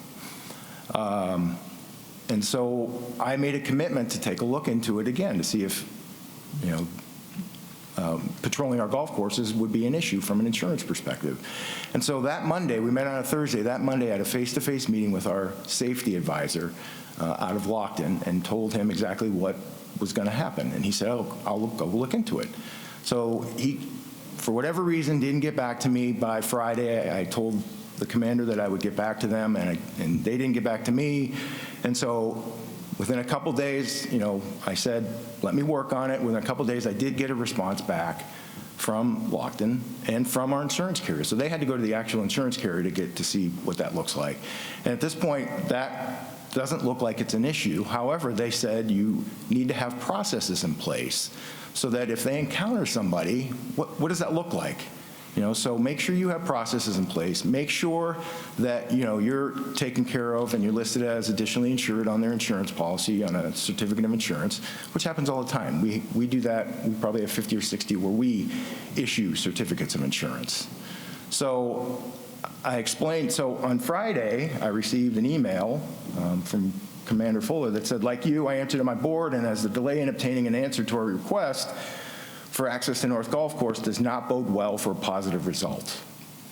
So emails, I hate emails because you don't know what the tone is there. So I called Commander Fuller and I said, just that. I said, I want to make sure I understand what's going on. And he just said, look, my board wants us to move forward with this. And at that point, I explained we are moving forward. Okay, I'm not sure what revenue stream has anything to do with it. This has nothing to do with revenue stream. I think it's a great idea that... Revenue stream is the topic you brought up. What? Explain that. I don't remember. I don't know what you're talking about. Well, you told me on the phone.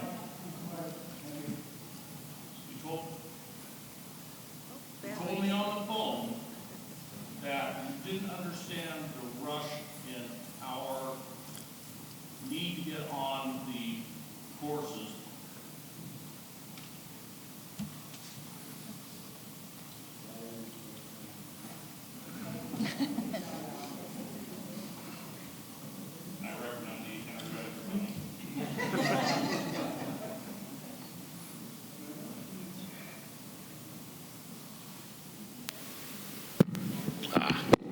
Thank Wow. So during our conversation, you said you didn't understand the urgency for us to begin or return to patrolling the golf courses because there wasn't a revenue stream involved. And I don't even know what a revenue stream has to do with it. It's safety. It was your it's words. Safety. If I said something with respect to revenue stream, there was no intent for anything with respect to revenue. This has nothing to do with revenue. This has everything to do with safety. It has to do with the safety of our All I asked community. was that it had been 2 weeks, and I had explained that I was working with Lockton, and they told me this is what has to happen. Okay, that doesn't mean it can't happen in the next week. When we first discussed this, it was at a March meeting. And I've got the emails and the communications that addressed getting access to the property. So, I mean, and we brought it up again at this last meeting, and what you said was that you'd be looking into it, had to work with your insurance carriers. The question I have is, if you're allowing us access to part of your property around the rec centers, why is the golf courses a different issue? Because you are going in the daytime, all right? You're going when everything is open. Around it at night. Everything is open. We're doing your golf courses, your rec centers at night on these late night patrols. We're going through there at noon or at midnight, 1 a.m. Sir, okay, you know what?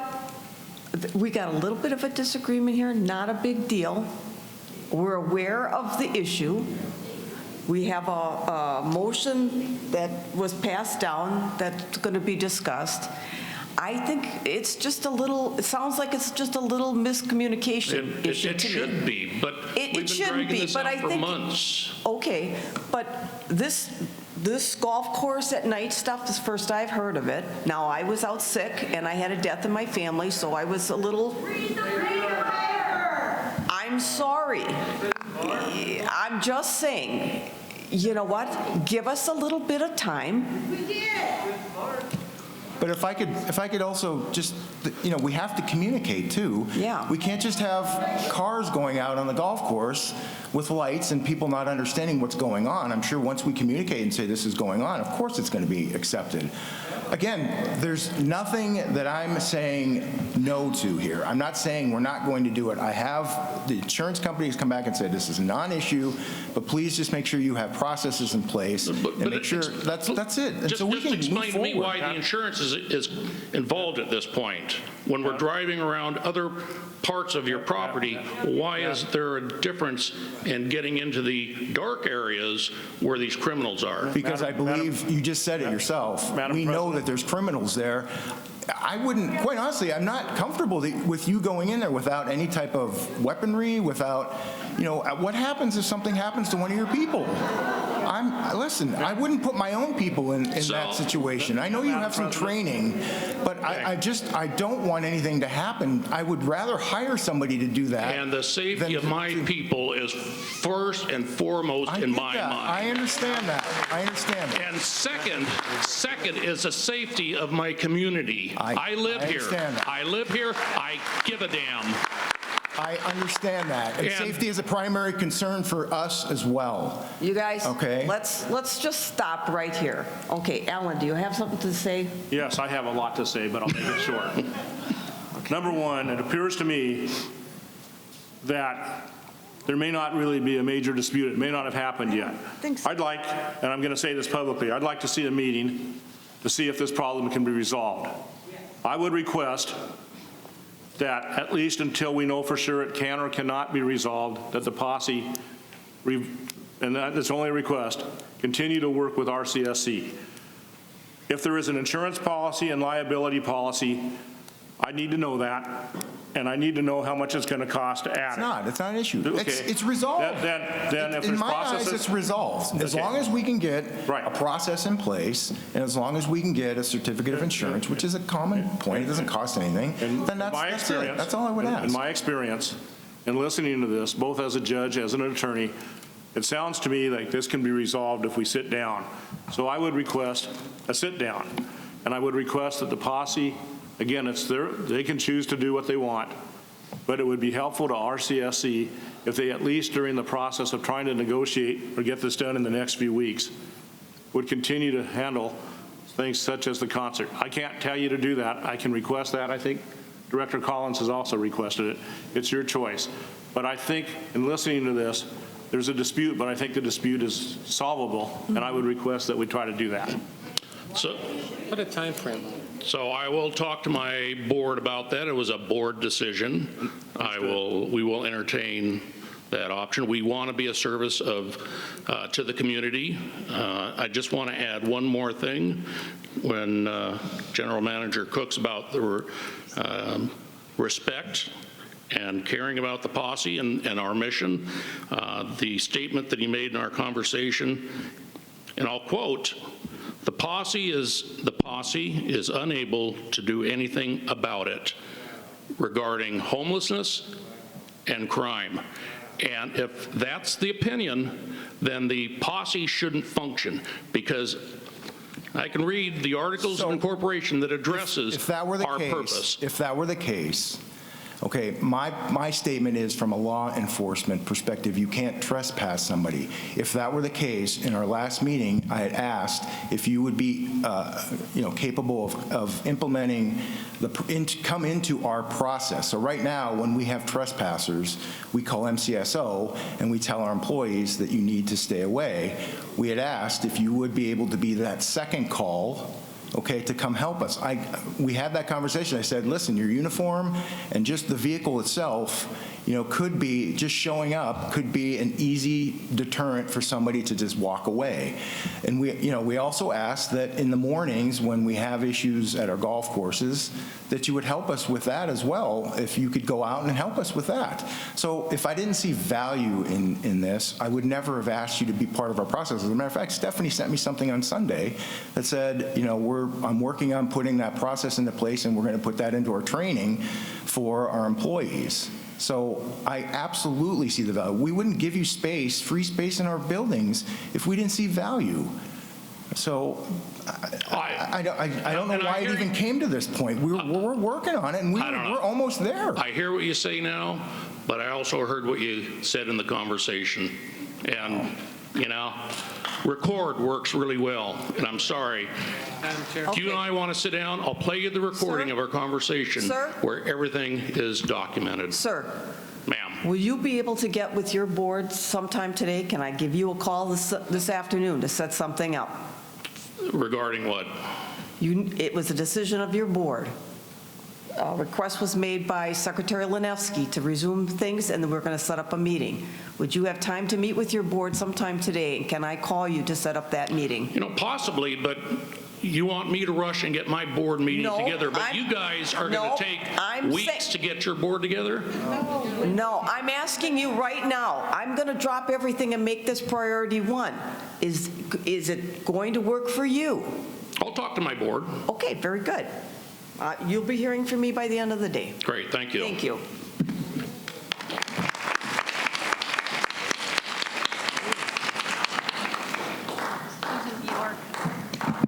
Susan Bjork, 112650. Is it on? It's on. Thank you. I came up here for another reason, but I will say that it's kind of embarrassing that whole thing was just on our recordings. Maybe when it became an issue, you report to the board, maybe raising it to the board might be a good idea. Well, okay. So it doesn't. I'd like to address that, if I could address that, please. So I didn't know it was an issue, okay, until late Friday, And you know what? Here's my weekend, okay? I have a friend. I had to help bury his son, okay? So I spent all of Saturday, okay, here, it was actually local, at a facility, crying all afternoon about a son. That's the first child of my friends that I've had to bury. Okay, so I do have some things, and quite honestly, I didn't realize that it meant we're going to stop, supporting your Sun Bowl activities. Okay, so I do have a life at home, and normally on vacations, weekends, I'm always doing emails, okay? I'm always doing emails. But if this was just one of those weekends that was not something where I made that a priority, I made my life a priority. So I apologize for that. You're right. In normal circumstances, the board would have absolutely would have known. My staff would have known. Teresa called me on Sunday evening, and I'm apologizing. I'm like, that's my bad. I apologize. That's my fault. Okay, well, I'm glad you had the opportunity to say that. I'm sorry about your friend. However, we also heard March, so, there's that piece to it. But bottom line is, it's good that it's being taken care of. And I will say that when I first came, my very first meeting was last year's annual meeting, and when I heard $40 million for a facility, but only $3,000 to the posse, I thought, interesting, because the posse does provide a good service to this community, and I think that 3,000 is a pittance, and that's what I thought back then. The other thing that I thought back then is exactly what that other lady came up to talk about, is the discord amongst all of you up here. And I recall also saying, go back and watch the videos, because one of the things is hearing your comments up there under the microphone, you don't realize they're being said. And I mentioned that that's how I learn, is I go back, ooh, probably shouldn't have done that. And this is almost a year ago, and I don't see that happening. But what I came up here to say is I appreciated the effort towards transparency with the presentations that you just did. Now, I thought that this was going to be a really important board or member board exchange relative to the bylaws, so I thought, probably not the time to start it, but it worked out well. The only thing that I made some notes.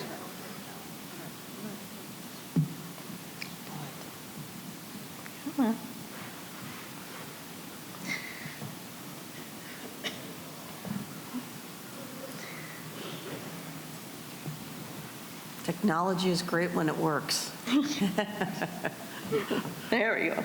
Okay, so the one thing that I noted is that, you had a statement up there on the, on each of the golf and the open, and the bowling, that the income increase was generally primarily driven by outside play. What would be nice is if you put that figure of outside play there, so we can see what is actually being generated by the outside play. The other thing the other question I had is, how many outside pass holders are allowed to bring guests? Are they allowed to bring guests? I would assume, because there's public play. So the point I'm making is, the more outside passes you sell, the more outside play. So if you can separate those figures of who's bringing guests, that might help see how outside play is really taking up a lot of the tee times. And I'm only speaking of experience from trying to get tee times. And it's futile in the wintertime. And this is a great deal, because I've been looking at other memberships because I want to get out of Sun City. I live here, I bought here, I'm an owner here, but I'm looking to go to another golf course because of what's happened to our golf courses. So that's just a point. Then the last thing I came up to talk about is, with regard to the bylaws, I'm not going to go into the bullet points that I have, but what I am going to say is, I see the shift from homeowner to, these bylaws are for RCSC, the corporation. That's what I saw. In addition, I wonder how much of the articles in incorporation, which are the sole governing, not the sole, but the leading governing documents of Sun City, how were they considered in some of the rules that you instated? Because right now, it conflicts with the articles of incorporation from the view of what the homeowners have to say or the owners have to say. It says the owners have the right to vote, and there's 3 different hoops we have to jump through that were instituted. And so I would just beg you to go back and make sure that you are not violating the articles of incorporation. Thank you very much. Thank you.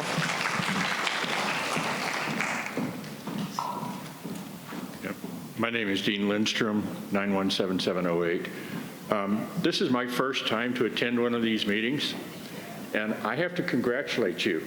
You have developed a bureaucracy that makes sure nothing gets done in a timely manner.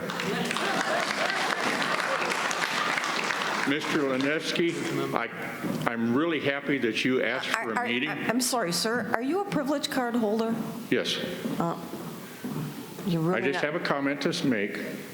You're not And really supposed to speak. I'm just appalled at how long everything is taking, because even though I'm only a renter, all this safety stuff affects me just as it affects all the owners, okay? And when I saw that gentleman, listened to that gentleman today talk about safety and how long it's taken to react to something, 50 years in quality assurance, product assurance, and safety. And I guarantee you that if I had waited to solve a problem for weeks or months that was a safety-related problem, I would have been fired, and I probably would have been sued. So please, pay more attention to security and safety around here.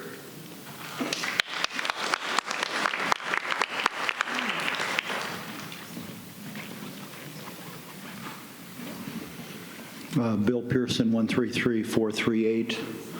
Let me start by saying thank you to Bill Cook and Kevin McCurdy for spending an hour and a half of their time with me, helping me understand financials. I appreciated it.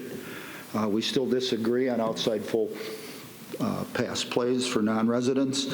I have a simple philosophy. Non-residents should never take tee times from existing members of the RCSC.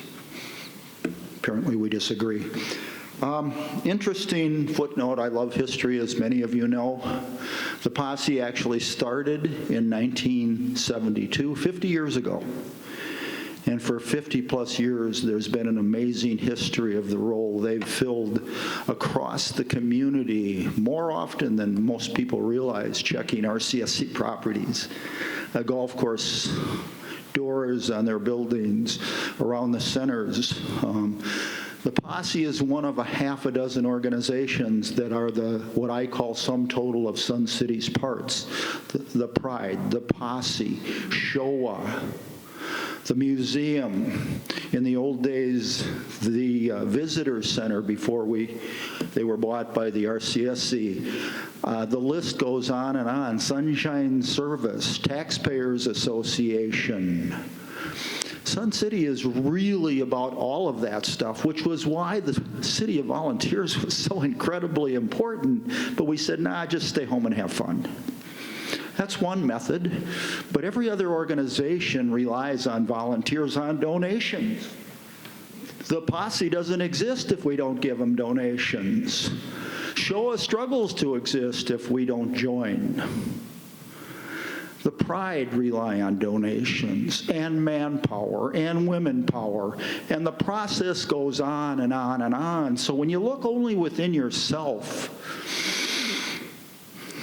at the RCSC as a freestanding entity, you missed the mark. So hopefully you'll get that solved. It was also 1972 that the RCSC was born, when they came across the tracks and opened the Lakeview Rec Center.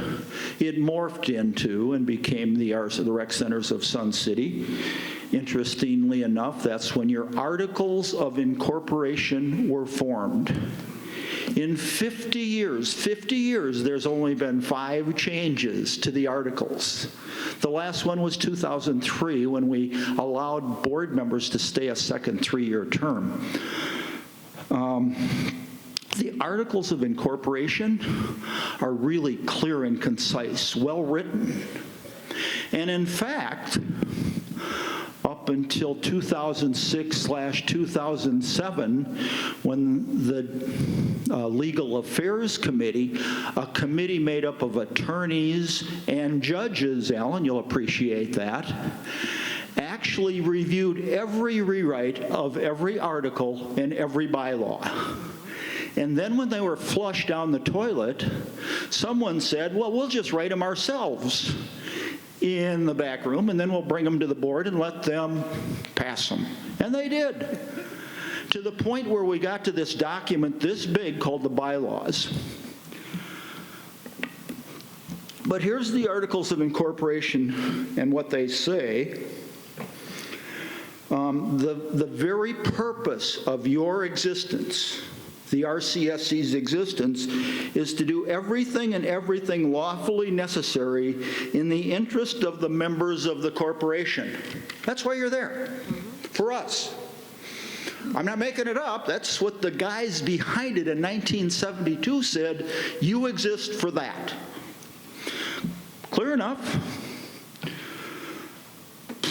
In Article 3, Article 8, they say this: the directors, you, shall have the power to adapt bylaws not in conflict with the articles. Pretty clear? It's your right.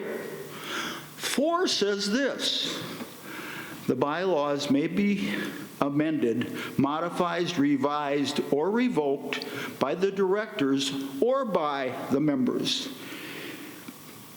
In the event of conflict, once the bylaws has been amended, modified, revised, or revoked by the directors, the actions of the members shall prevail. So in other words, whatever you write, we get to override. I don't see anybody saying no. So here's where I'm confused. I read your new bylaws. And I was the person that proposed going to 5 and from 1250 and 800 as a compromise. The only time in the last 10 years we've had that number of people show up was last year. And by the way, back in December when this room was full, there weren't 800 people here. There was 700 and change, and there was another 700 proxies. But that's not really the issue, because I like the compromise. We can live with 800. Where I have a problem is that you said in response to the Articles of Incorporation, I don't mean you personally, Alan, okay. I mean the committee, the ad hoc committee, you said that the members shall have a right to vote when they get a quorum of 800, and they go to vote, and then you go back and you study it. And then in 45 days, you either will or won't tell us what it says, which struck me odd, but that's what it says. I'm just trying to recall off the top of my head. So if you don't tell us, then what we do next is get to go out and collect 3,250 signatures, or 10% of whatever the membership is. And then once we collect the signatures, then we got to come back to you again and reestablish a quorum of another 800 to pass the bylaws that it says that we have the right to pass in the Articles of Incorporation. So am I missing something in this process? Bill, thanks for asking the question. So I'm going to explain to you what I view as the thought process of the committee. Again, I'm speaking from my perspective. There's at least a couple members of the committee here who may have a different view, and they are certainly welcome to speak. What happened is we took a look at all 5 provisions, and there was somebody had said that only 20% of what was requested at the membership meeting passed. I don't agree with that assessment, but everybody's entitled to their assessment. So we tried to figure out a way that everybody could live with, okay? And what we came up with is there was a concern that you could have a few members come up with the proxies and everything like that. And we said, what to get there? So we figured 800 was a good number, right? It was a compromise number. Some of us wanted more, some of us wanted less. And it turned out to saying 800 with a limit of 10 proxies per person, so that it would be broad-based. In other words, one person couldn't come out and get 800 proxies. It would have to be broad-based. We then said, and this is my personal view from day one, and I'll repeat it. These 5 proposals, and I have a list of them here, 2 of them came to a vote in front of the board of directors. I voted no because I said I would vote no because I have a real problem with one of them, and I'm all being tied together. But I thought that there were some good provisions in there that could be worked out. At any time, anybody at the board of directors could have brought up all 5, allowing you, triggering certain things for you guys to act. That was not done. A third one was withdrawn. I said that was unfair. Even though I opposed this, and I therefore would not bring it, I said that was unfair, and the committee said that was unfair. The 45 days is a trigger clause. What's occurred is on 3 of these motions, there has been no vote. So you can't go to the next step. What we decided is that in 45 days, if the board does not act, it will be deemed denied, which allows the petition to go forward, okay? So that was part of the compromise. This whole thing is compromised. Also making it easier to get the 3,200, which I understand is difficult, would be that petitions would be allowed on RCSC property as long as the people collecting them did not interfere with the people who were doing activities. In other words, you can't go up to somebody who's bowling or playing golf while they're doing it and say, excuse me, I hate to interrupt your bowling game, right? So it would have to be done in a way that doesn't interfere, and that's easily possible. That, again, was a compromise. What then happened is we tried to put in a procedure that would allow the members, if they felt strongly, to override the board as called for, as allowed in the Articles of Incorporation. So this whole thing is a compromise to try to give the members more power while protecting the corporation and the powers of the board, who have a fiduciary duty, a legal responsibility to the corporation. Now, there's a misconception, and I understand it because I did not understand it to begin with, about who owns what. For some reason, and I can't explain it, the homeowners are not owners of the corporation. They're members. No one, basically the corporation owns itself. I didn't draft the legal requirements of the corporation. It took me a long time to understand that, right? Whether I agree with that or not, that's the way it is legally. So we tried to empower the members. We tried to protect everything. We wanted to make sure that everything could be well debated, and I think we did that. You or others may have a different view, and I respect your view, as I respected the view during the debates of the committee. But that's what we came up with, and everything is interrelated. So is my process explanation correct? 800 people, motions properly made as mandated before the general membership, voted on, sent back to you. You either tell us or don't tell us in 45 days whether you reject it, or you just don't say anything, and then we surmise that you rejected it.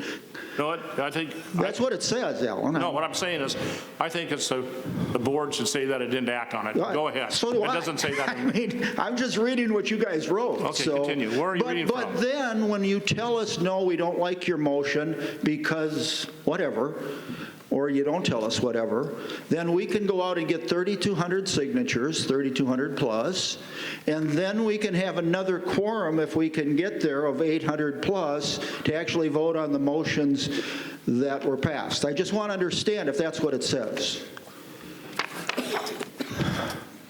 Yeah, I believe that's the case. Okay, I mean, that's what I read. Yeah, I know what I just said is, yeah, I believe that's the case. Okay, so you know I was sitting next to my good friend and fellow historian, Ben Roloff, in the back room, who would be happy to provide you article after article after article in 1980. When the quorum was 100 and the board of 9 was seated there, and from the floor of the meeting, the board would pass motions, or the membership would pass motions that would be, because they had to be submitted timely. They did that because they weren't afraid of the membership. They actually believed that the membership and the board were one and the same. Now those, by the way, were the same articles of incorporation that you're living with. And yet we've now interpreted what took place in the 80s and the 90s. Oh, in 1992, they recalled Art Williams because a bunch of people submitted a petition and he was kicked out of office. God love him, great guy. We weren't afraid of the membership. The membership that lives here, in spite of what you say or how you try and paint people, we love it here. It's an incredible place to live. It always will be. But it isn't a board of 9. It's a board of 9 in conjunction with a membership of 3,200, 500, plus, by the way, the privilege card holders who, thank you for letting them speak, by the way, Dale, appreciate that, because in the past we've just said, no, you can't speak. People that live here, even if they're renters for 10 years, 15 years, they're part of the community. Again, understand this. We are a sum total of our parts. The RC is the biggest part. Clearly, the most stable financial part, but every other working part should intersect and interact with each one of each other. And unfortunately, we don't always see it that way. And so I've belabored this enough. I understand what you're telling me. I find it tragic that we say to the members, you got to jump through these 3 hoops and then you can have your rights as defined in the Articles of Incorporation, but it's your ability to interpret it however you want, I guess. So, Bill, here's the problem that we start out with, okay? Number one, the fact that you say we don't trust the membership. The membership, the committee, I believe it was about 1,300 people who showed up at the last membership meeting with, and that includes proxies. There were about 700 or 800 people there, right? 7 and change. Okay. The purpose of these hoops, which you seem to disparage, and I understand your viewpoint. Again, it was debated. I understand it, and I respect it, as I respect the members who disagree with us. The purpose was to prevent a runaway group from dominating 32,000 people. There is a misconception that we are not having a self-governing, and again, this is my opinion, and you may have a different one, that there's not a self-governing going on. Every member of this board was elected. So there was an election which so there is self-governments. Someone else could have won instead of me or Mike or Dale or John. So I believe there's self-governments. If you go to default, and we considered the default and we decided we didn't want to play that game, if you go to a default under Arizona law, in order to have a quorum, it takes 10% of the membership. That is 3,200. So what we decided as a committee is to make the quorum 800 so that people would have a chance to give their viewpoints and could begin a process.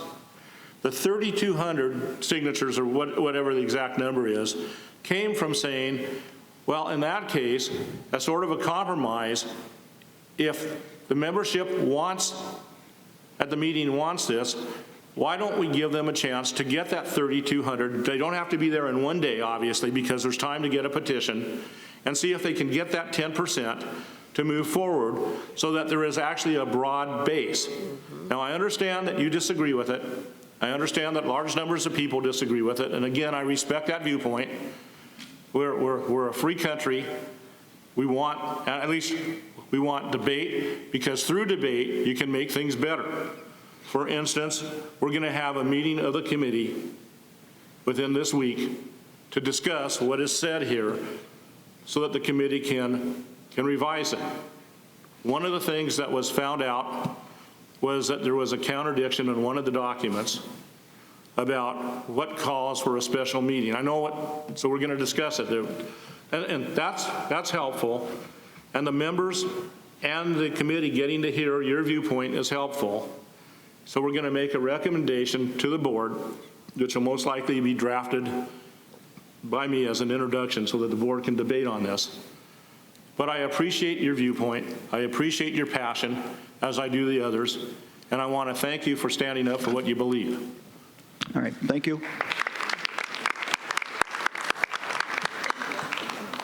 So, Madam, I actually have a question for you, Director Lanevsky. So, it sounds to me like what you're saying is that by returning a no vote or a 45-day period of silence, you're actually empowering the membership to go out and to collect 3,200 signatures. But my impression is that there are any number of opportunities for the members to do that without going through the hoops of having a meeting convened where the quorum is there. You can do an initiative, you can do a referendum anytime that requires also a simple 3,200 votes. So my question is simply, in what sense are we actually empowering the membership by telling them that by virtue of our saying no or being silent, we're giving you the chance to go out and collect signatures? So let me try to answer your question, and thank you for the question. I personally, and I took this stand at my first meeting as a member of the board of directors, said I oppose all 5 of these things because of one of them, and making it easier to just pass things. And I thought they should go through the board so you could get legal advice, you could get technical advice, and things like that. At any time, again, and this did not happen, these 5 motions could have been introduced, and we would have had to vote on them if there was a second. That did not happen. I don't like that procedure, so I decided, and I urged the board, and this is me from my legal background, to set a date where it would be viewed as a denial. I'm glad you brought up the petitions. The committee wanted to make it easier to get petitions out. So that's another way that they can go about it. What we attempted to do as a committee is remove the board from determining whether petitions, for whatever reason, could go out. And the committee, I believe, at some point said, let them all go out. Legal advice, which I agree with once I heard it, said that this corporation, if it allows certain type of petitions, we'll say attacking somebody for their gender, their disabilities and things like that, if the board does not act to stop those petitions from going out, there is potential liability. That's why we added a provision about why certain petitions that just would not be approved. So yes, there's multiple ways in this document, if it is passed, for the members to have a say.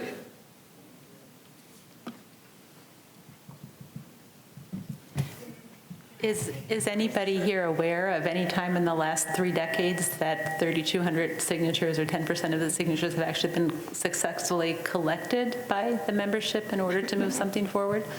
I think Bill just mentioned that there was a recall of a... That was more than 30 years ago. Oh, well, whatever. Okay, please. I would just like to address the guy that got the bell rung, the gentleman that got the bell rung for him. I just think our board is elected by the membership to represent the members. It doesn't seem right that 6 on the board can remove another fellow board member. Out of the 9, it would seem like, and I was researching it too, and they say a lot of times if it's a membership vote, that the board can remove a member with the full board voting to remove.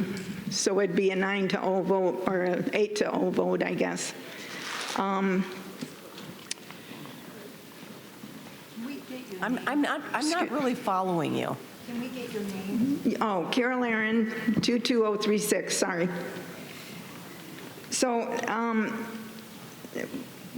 with us having to go out, if the members want to remove a board member, we have to go out and get the 32 signatures and have the quorum and all of that. I don't find anything wrong with that. I think that's a good thing, because removing a board member should not be an easy task by any means, by anybody, including the board. So I think the board, if they want to have that power to remove and be able to remove a board member, that the whole board should be in favor of removing that member, and not just 6 of the 9. And that's just my thoughts. Thank you.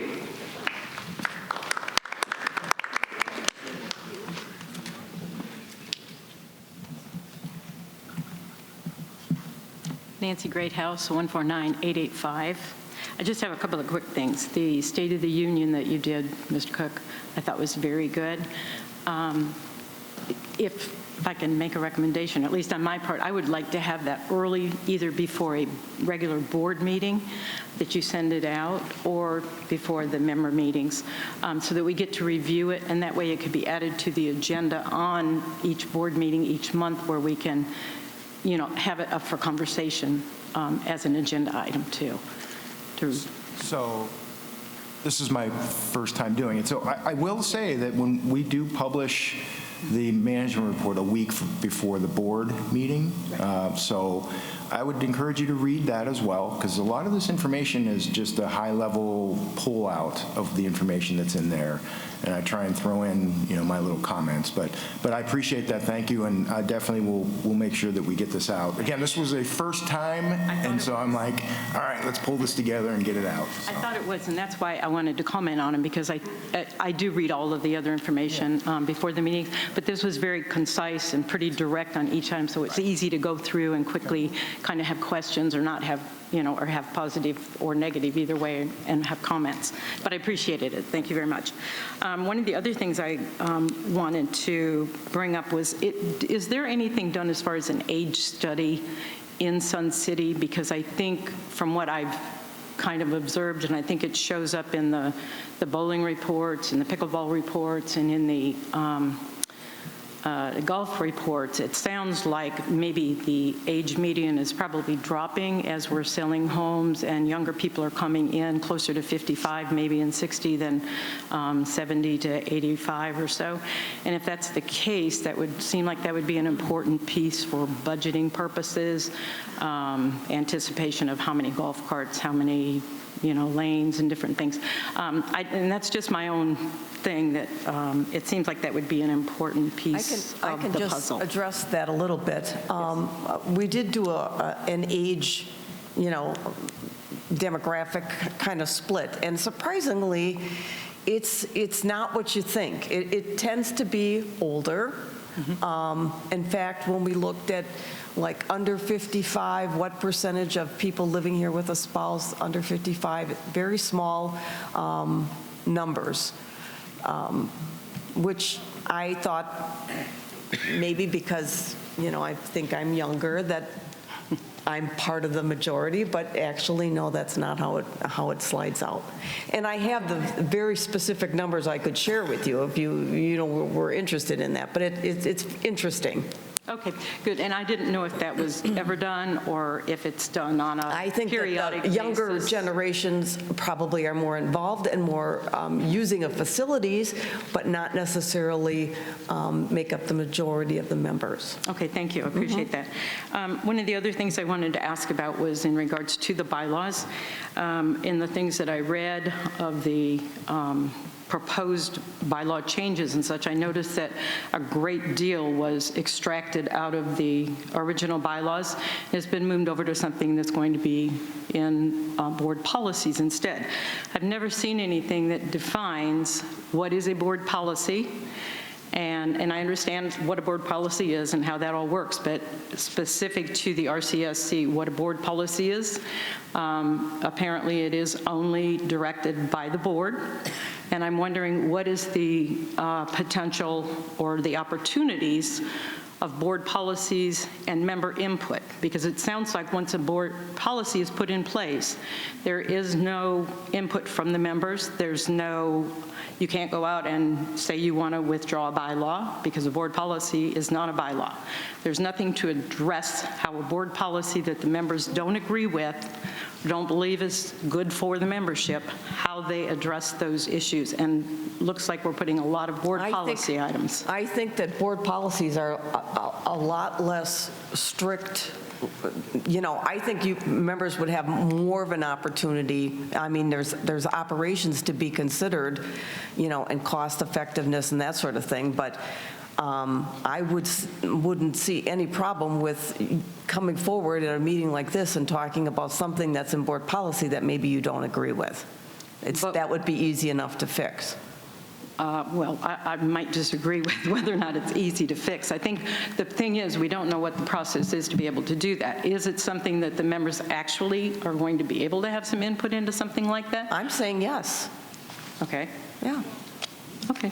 Before we would vote on them, you would have an opportunity to speak on that, definitely at board meetings. So they'll be, would be presented at that? Concerns at any time at this meeting. Okay, all right. Thank you very much. Sure. Appreciate it. Thank you.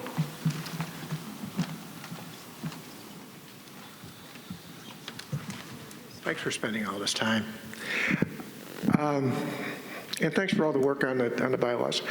I just want to clarify, and I think this is the answer, that if the members have significant concerns about the revisions to the bylaws, their opportunity to speak is when those bylaws are brought up for the reading,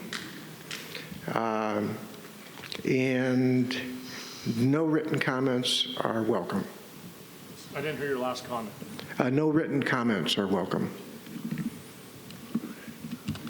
Well, it's like any other board meeting, you know? No, but I mean, in advance of the board meeting, if somebody had like a dozen written comments, what would their vehicle be for those?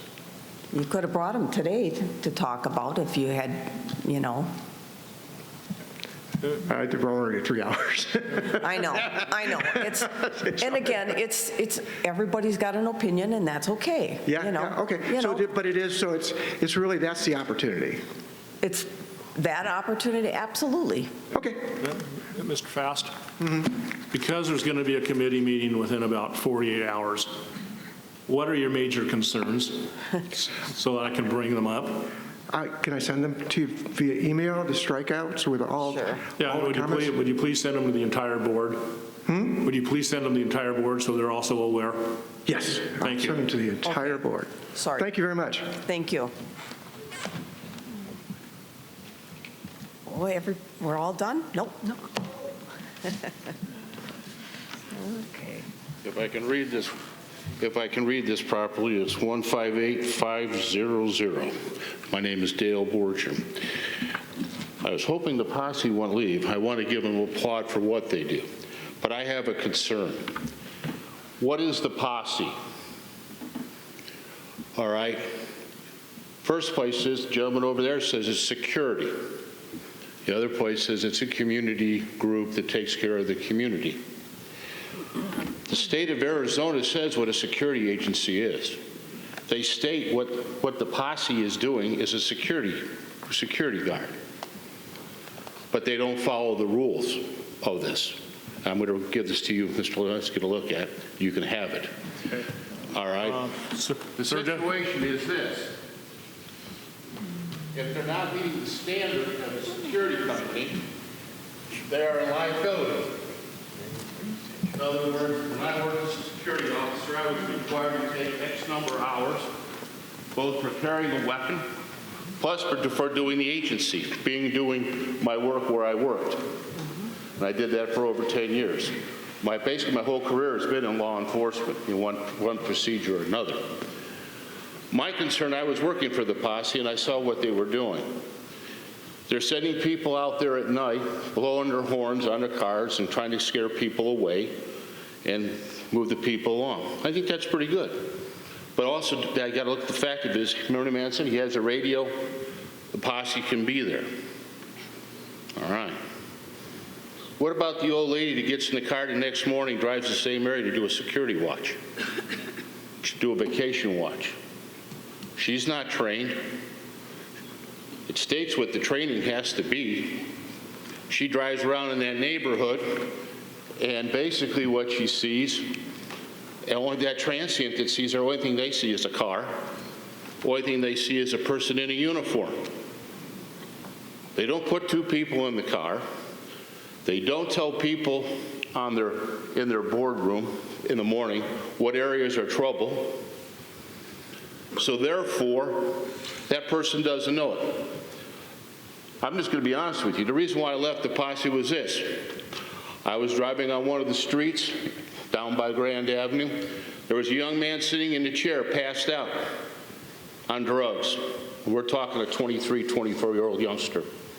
4 bikes were sitting on the side of the building. All right? My partner in the car, since I'm technically on probation, even though I've been doing this for years, All right, I jump out of the car, I walk over to the kid. Of course, the kid and the people they grabbed took the kid into the house. But at the same time, I walked to the back of the house because that's where they took the kid in. On the back of the house, there was 12 or 13 book bags and had white powder all over them. All right, so I came back up to my partner and I said, we need to call the Maricopa County Sheriff's Office. Okay. Well, guess what? We did that. Maricopa County Sheriff's Department comes out. Actually, there was 3 cars that were there. We can't touch that house. We've been told we can't touch that house. That's basically what they said, number one. Then the people around the house came out and they said, what are you going to do about it? Nothing. That was the first thing that happened. All right. Afterwards, I took myself over. I drove over to the Showa. This is the other issue that I have too. And I said to Showa, and I says, what's going on here? Well, we talked to the people in that house, but we really can't do anything because we don't have enough documentation to do it. Okay? Okay, I said, what can we do to help you? And him and I talked for 5 or 6 minutes about it. And I said, well, give me your business card, and I will take it to the commander of the posse, the gentleman up here that got sort of hot and heavy here with you folks just a little bit ago. And I said, here's the business card. Maybe you can work as a liaison between SCOA and the Maricopa County Sheriff's Department. Other things happened, in fact, which I don't want to bring up on the thing, but basically that's one of the reasons why I left. All right? And the point of it is, we're endangering people on the posse.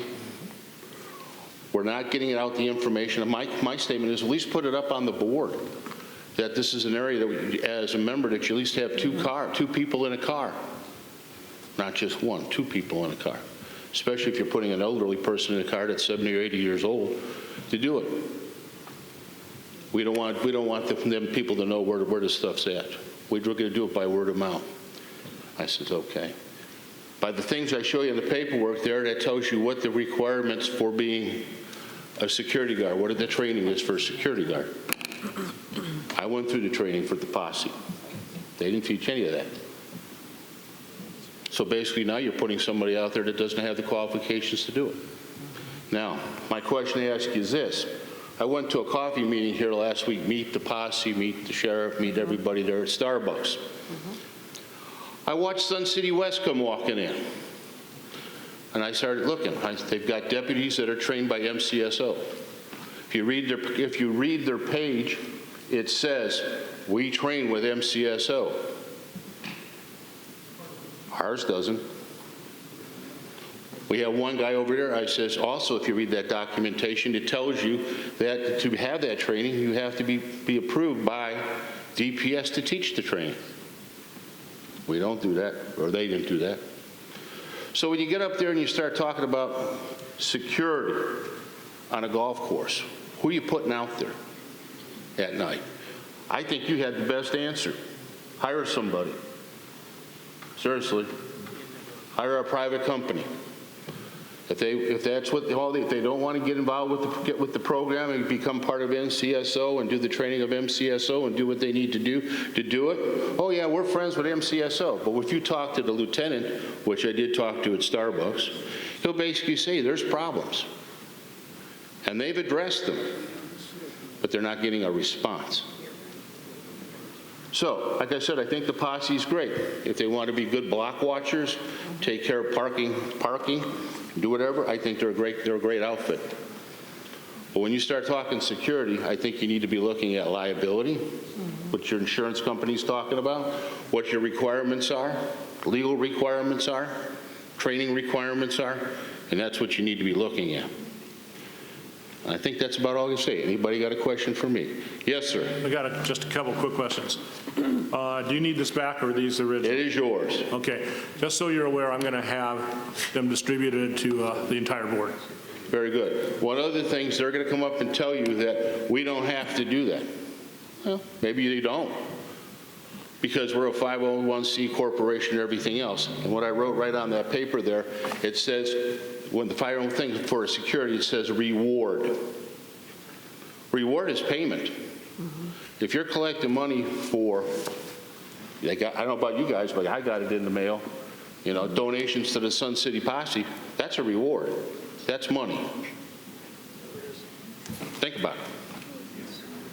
Like I said, I think the Posse's a great outfit. They can go around and, check the back of houses and whatever else. The other issue I have is this, and I'm going to pick on you guys a little bit too. If the Sun City Posse won't talk to SCO won't talk to the Sun City Posse won't talk to you guys, everybody's not talking to each other. Yeah, that's a problem. So my question of it is, how the heck you get it accomplished? I mean, you guys should be having a meeting, sorry, young lady, whoever your assistant is, two of you with somebody from SCOA, two of you with the Posse, whoever else is involved. And the bottom line is, come up with solutions. Come up with something in regards to, maybe even hire somebody, went down on this end, hire somebody to come up with board agendas for the small group. If you want to be, we don't want to be a city because we don't want to pay taxes. We don't want to incorporate, we don't want to pay taxes. Well, folks, if you don't want to do that, then you better step up to the line. I mean, your group, their group, everybody's group, step up to the line and say, okay, we need to do the business ourselves, even though we're volunteers. I said my piece.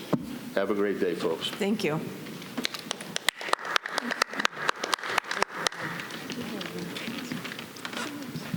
So I'll be very quick. I need to respond to that because it is actually on video and people will watch that, what he said. And I'll start with what I agree with. The organizations in this community need to work more closely with one another. That's just a given. You have to be in the same room talking about the same problems because that's how you get solutions. That said, the Posse doesn't bill themselves as security. They just don't. They have from the beginning said they are the eyes and ears as they drive through the community. So let's be very clear. Their job is not security, never has been, never will be. And when we talk about Sun City West actually has two components to their Posse. There is the security side that carry guns, that take the proper training, the Posse, and then the other side. The Posse here was down to 50 members 4 years ago, came very close to extinction, and reinvented themselves because the training requirements were that they had to go down to Phoenix to get the proper training, and they just said, no, we're not going to do it. So when in their rebirth, they came out as the eyes and the ears. No one expects them to jump out of the car and confront a homeless person. Their job is to get on the radio, call the MCSO, and report what's going on. They don't want interactions with homeless, with crazy people high on drugs. So let's be very clear. I don't disagree with his assessment of security, but they're not security, and I want that clearly understood. Thank you.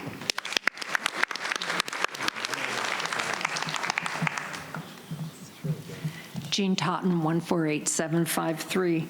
Last month, I spoke at the last member board exchange about the article that was in this, I believe it was the September Sun Views, about the fact that the web portal was going to go through an upgrade.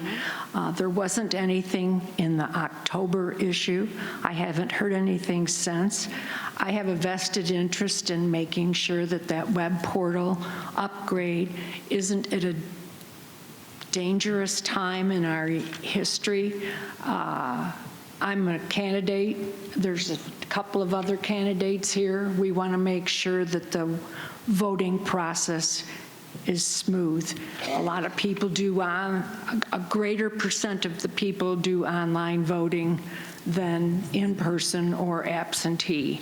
So I just wondered where we are with the process. It is being postponed until after elections. Thank you. You're welcome. Thank you.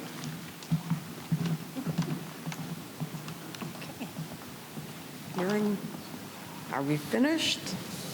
Okay, I'd like to make just a quick announcement. The next meeting of the Board of Directors will be on October 27th at 9 a.m. in the Sundial Auditorium. The next exchange will be November 14th right here at Sundial. There being no further business and without objection, this meeting will be adjourned. Don't forget to turn your phones back on, and thank you so much for attending. This meeting is adjourned.